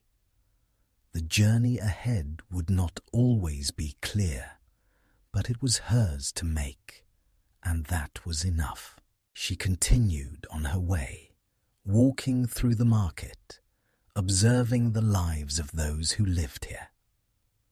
There were children laughing, vendors haggling, and couples walking hand in hand. The world around her was alive with stories. Stories of love, loss, struggle, and triumph. She realized that this was what she had been seeking all along. Not answers, but the chance to be part of something larger than herself, to witness the dance of life as it unfolded before her. The world was not perfect, nor was it always kind, but it was beautiful in its imperfection. Circe had spent so long observing from the sidelines, but now she was ready to step in, to become part of the rhythm of life itself. She knew that her immortality would always set her apart, but she no longer saw it as a barrier.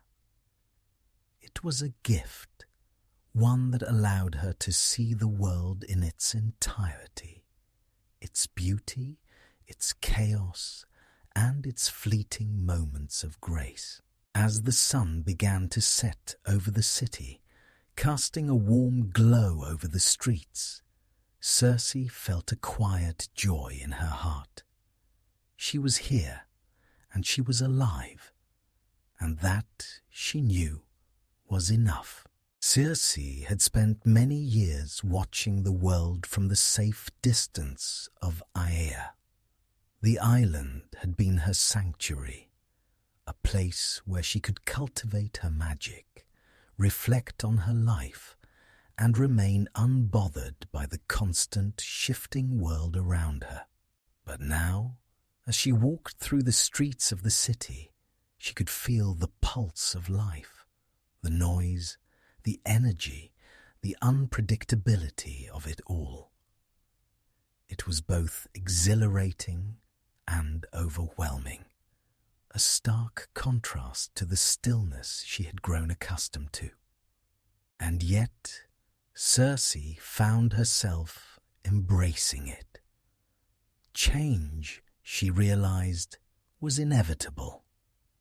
It was a force that could not be avoided, a river that carried everything forward whether you were ready or not. For so long, she had resisted change, believing that staying isolated, detached, would protect her from the pain that came with the world's endless movement. But now, she saw that change was not something to be feared. It was something to be embraced, something that could lead to growth and discovery if she allowed it to. As she wandered deeper into the heart of the city, Circe found herself observing the lives of the people around her. They were much like those who had come to Aiaia, seeking answers or solace. But here, in the city, the answers were not given in the quiet, reflective space she had once provided. Instead, they were found in the messiness of daily life, the struggles, the joy, the pain, the small victories, and the quiet defeats. One afternoon, as Circe sat by the edge of a bustling square, she witnessed a scene that caught her attention. A group of children were gathered around a street performer, laughing and clapping as he performed tricks. The juggler tossed bright, colourful balls into the air, his movements fluid and graceful. The children's faces were filled with wonder and delight, their laughter ringing through the air like music. In that moment, Circe saw the world for what it was, a place full of fleeting moments, of joy and sadness, of wonder and sorrow. Each one of these moments, she realized, was precious. It was the ebb and flow of life, the very thing that made it beautiful. For so long, Circe had been focused on the larger picture, on the grand sweep of time, on magic, on understanding the deeper forces that shape the world. But now she understood that it was the small moments that mattered just as much. The laughter of children, the fleeting beauty of a sunset, the kindness of a stranger. These were the things that made life rich and meaningful. It wasn't about controlling the world, but about being present in it, about accepting it as it was. She had always been a figure of transformation, both in her own life and in the lives of others. But now, Circe saw that transformation was not just about grand gestures or magical feats. It was about learning to adapt, to evolve with the changing tides of life. It was about finding peace in the constant flow of time and accepting that there was beauty in both the stillness and the movement. As she continued her walk through the city, Circe found herself drawn to a small, humble shop tucked away in a quiet alley. It was an apothecary filled with shelves of herbs, potions, and remedies. The scent of dried flowers and fragrant oils wafted through the air, and Circe felt a familiar comfort in the space. She had spent so many years with her own potions and elixirs, creating magic to heal, transform, and protect.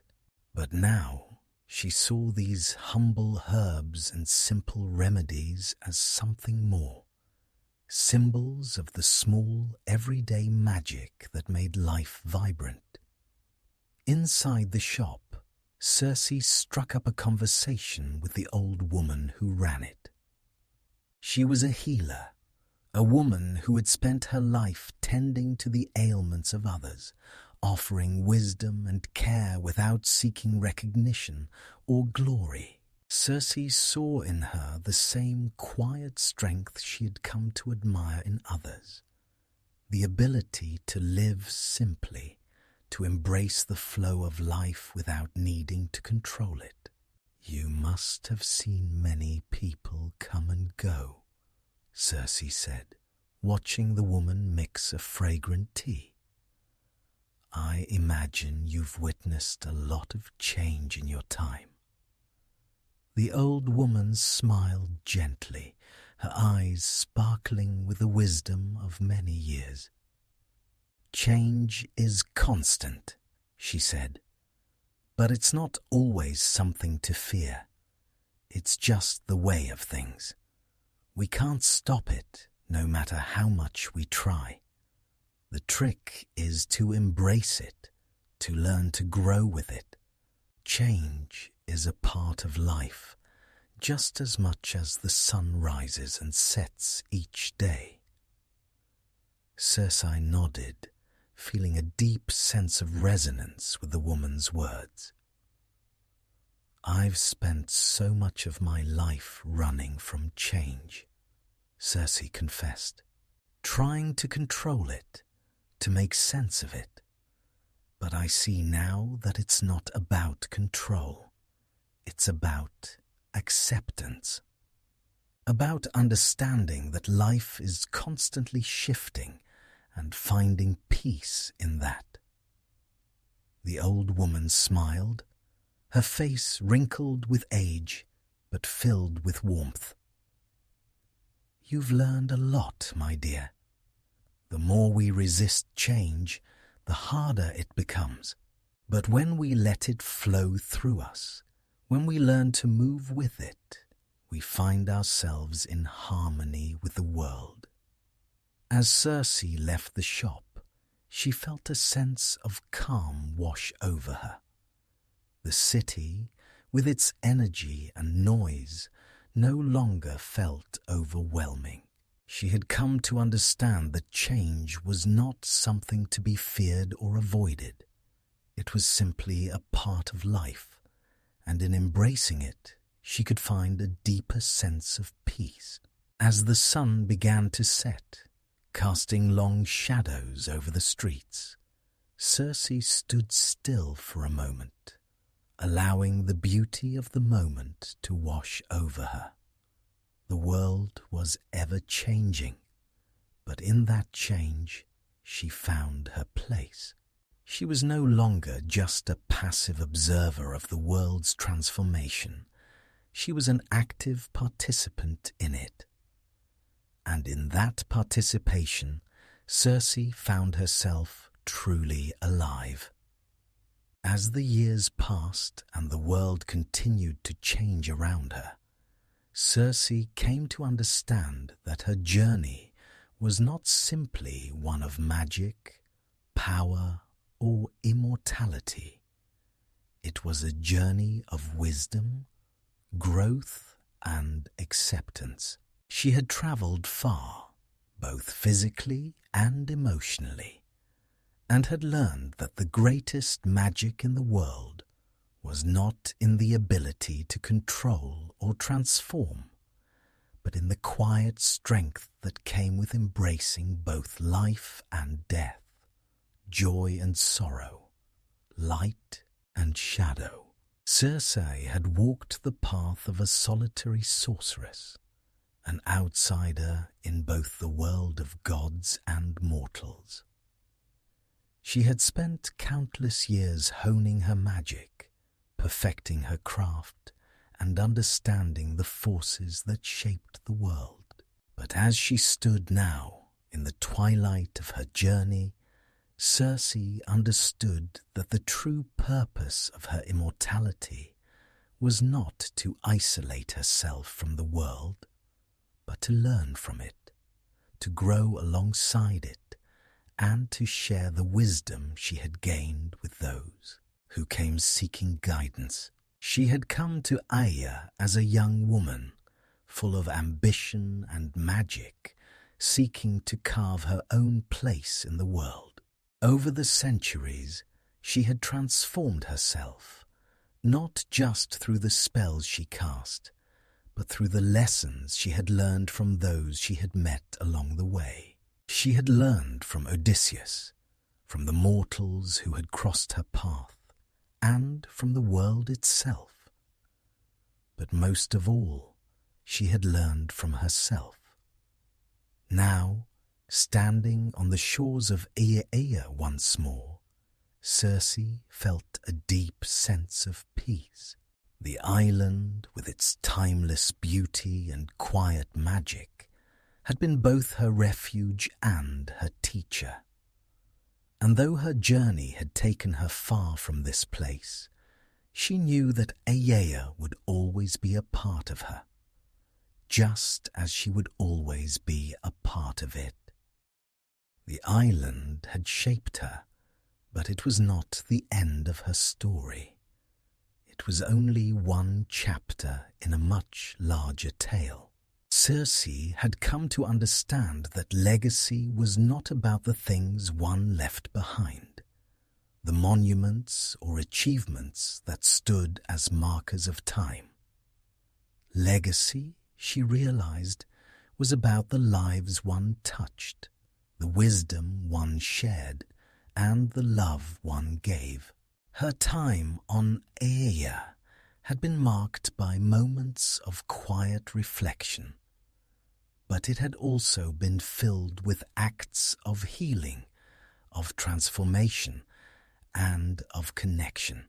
She had guided countless souls, from lost travelers to weary hearts, and in doing so had left behind something more lasting than any spell could create. It was not just the magic she had wielded, but the love she had shown, the empathy she had offered, and the understanding she had shared. Those were the things that would remain long after her time had passed. She had come to realize that her legacy was not tied to her immortality, but to the wisdom she had imparted and the lives she had touched. And as she walked along the shores of Aeaea, Circe thought of all those who had come and gone, all those who had learned from her, and those who had taught her in turn. She thought of the man she had once been, and the woman she had become. The road she had travelled had been long, but it had led her to a place of understanding, of peace. Her heart was full, not because she had found everything she had ever sought, but because she had learned to embrace the journey itself, with all its uncertainties and challenges. Circe had learned that the greatest magic of all was not in the spells one cast, but in the ability to live fully, to accept both the light and the darkness, and to share those lessons with others. The world would continue to change, and she would continue to watch as the tide of time flowed on. But her legacy would live on in the hearts and minds of those she had touched, in the wisdom she had shared, and in the love she had given. As the sun dipped below the horizon, casting a warm golden light over the island, Circe felt a deep sense of fulfillment. She had walked this path for so long, and now she was ready to let it go. She had done what she was meant to do. She had learned the lessons she was meant to learn. And now, with a heart full of peace, she was ready to step into the next phase of her journey, knowing that her legacy would continue, not just in the world of mortals, but in the very fabric of the world itself. Circe's story was far from over. It was the story of all who seek, who grow, who love, and who learn. It was a story that would live on in every soul that had crossed her path, in every life that had been touched by her wisdom. She had found her place in the world, not through magic, not through power, but through acceptance, through love, and through the quiet strength that comes from understanding both oneself and the world. And as the stars began to twinkle in the darkening sky, Circe smiled softly, knowing that her journey was just one part of a much larger story, a story that would continue long after she was gone, in the hearts of all those who had been part of her world. The legacy of Circe would live on, not in the magic she had wielded, but in the love and wisdom she had shared with the world. As the story of Circe draws to a close, we are reminded that life, much like magic, is a journey of transformation. From a solitary sorceress on the isolated island of Oya to a wise guide who embraced change and growth, Circe's path is one that teaches us the power of self-acceptance, the importance of connection, and the quiet strength found in embracing both the light and the dark within ourselves. Throughout her journey, Circe learned that true magic is not in control, but in understanding. It is in the moments of stillness, the fleeting moments of joy, the love we give, and the wisdom we pass on. She discovered that immortality, though a gift, also brought with it the weight of time.